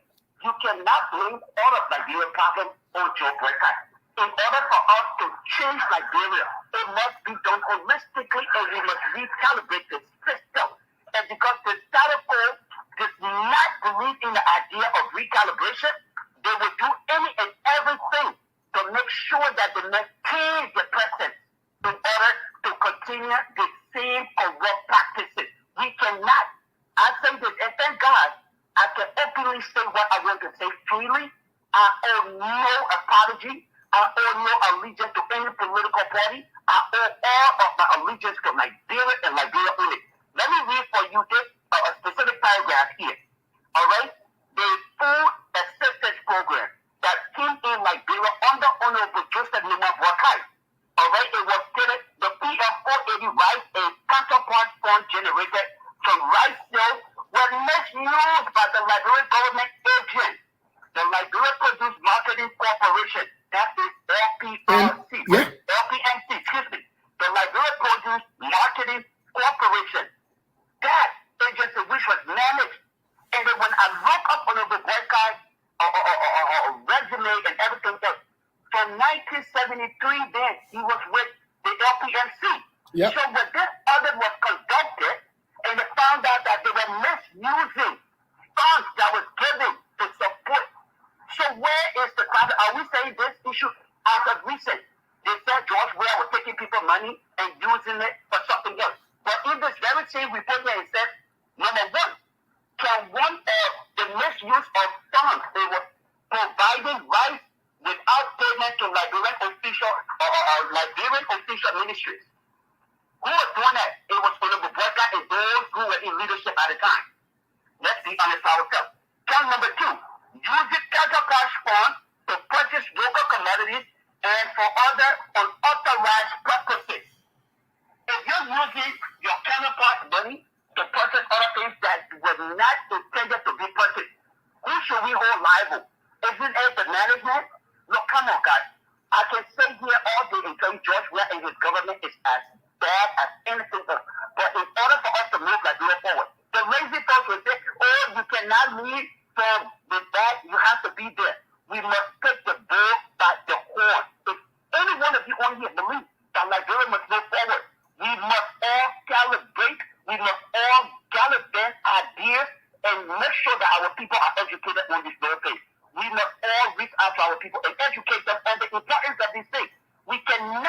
continue to gloss over the problem and then think that our problem will be solved with the shortest path. It will never be solved. We must recalibrate. We must address the problem from the start. And part of the problem is the status quo.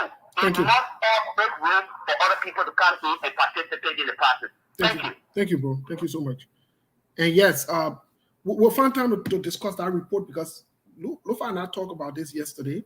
Mr. Kane goes back down to the day Joseph Yuma Boaka was MTMC. When we say publicly that Joseph Yuma Boaka is not what you think he is, people curse us and they attack us. There are documentary evidences to prove these things. We would not be making story to attack anybody. If we didn't know the truth, we wouldn't come here and say, oh, Jomo just says something. Do you know the damage that you even want? But that for another time. Yeah, that is for another time. So yeah, somebody else sent $20.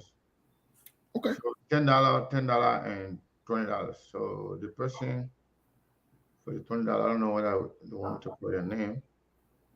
Okay, so no name. She's person no name. The $20 person. But I can see the person here. Thank you so much. It's a sister. Thank you so much. We appreciate it. What, Mr. Kane, I think we can call it a day. Yeah, well, let's call it a day.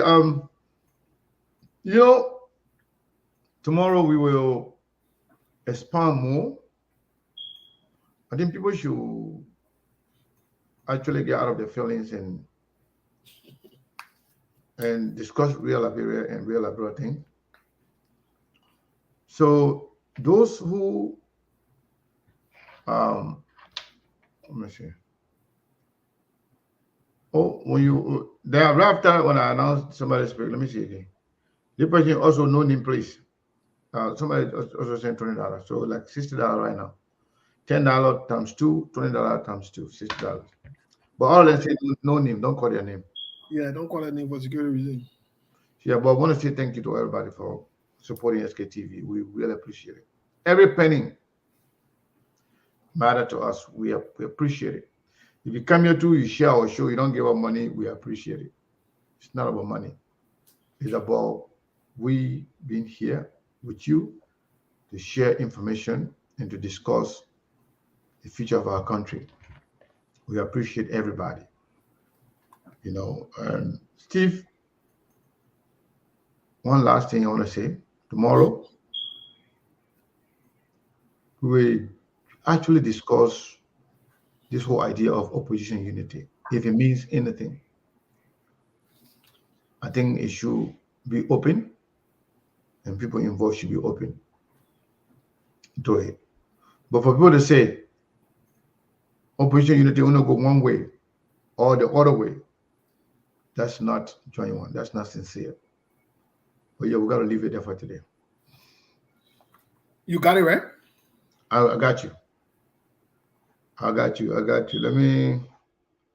So, folks, I know we'll see you tomorrow. We'll be here tomorrow. Hopefully, we'll try to get to one of the maybe Chairman's ability to see his reaction to what's going on right now. Hopefully, he will remain, conciliatory and, focused so that they can actually bring their party back together. That's very, very important. But it is bad. It is bad for anybody. Okay, while we were talking, even though we are about to close, let me see the person to also say no name, but the person didn't say anything. I think I can call their name. You say you don't say don't come on here, I can call your name. I want to say thank you. The first name is Miata. We got a lot of Miata here, but the first name is Miata. Miata, thank you so much. We appreciate it. Miata sent $25 to SKTV. Thank you very, very, very much. So yeah, what I was trying to say is that we'll be here tomorrow.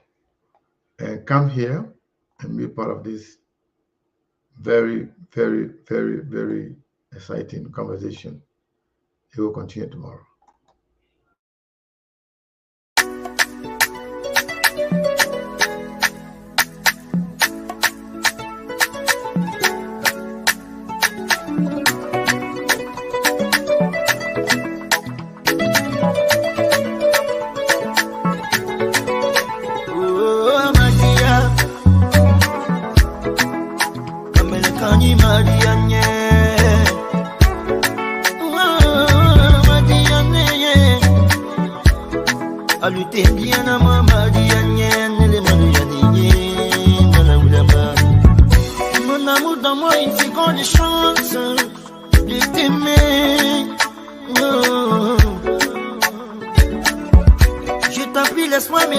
paix des erreurs que j'ai commises. Mamiri netu gesi jamalu temba. Kimalo dunyolu nyana. Ndine ni jamaro shia. Yandi o iti ya fondima. Oh Madia. Kamele kani Madia nye.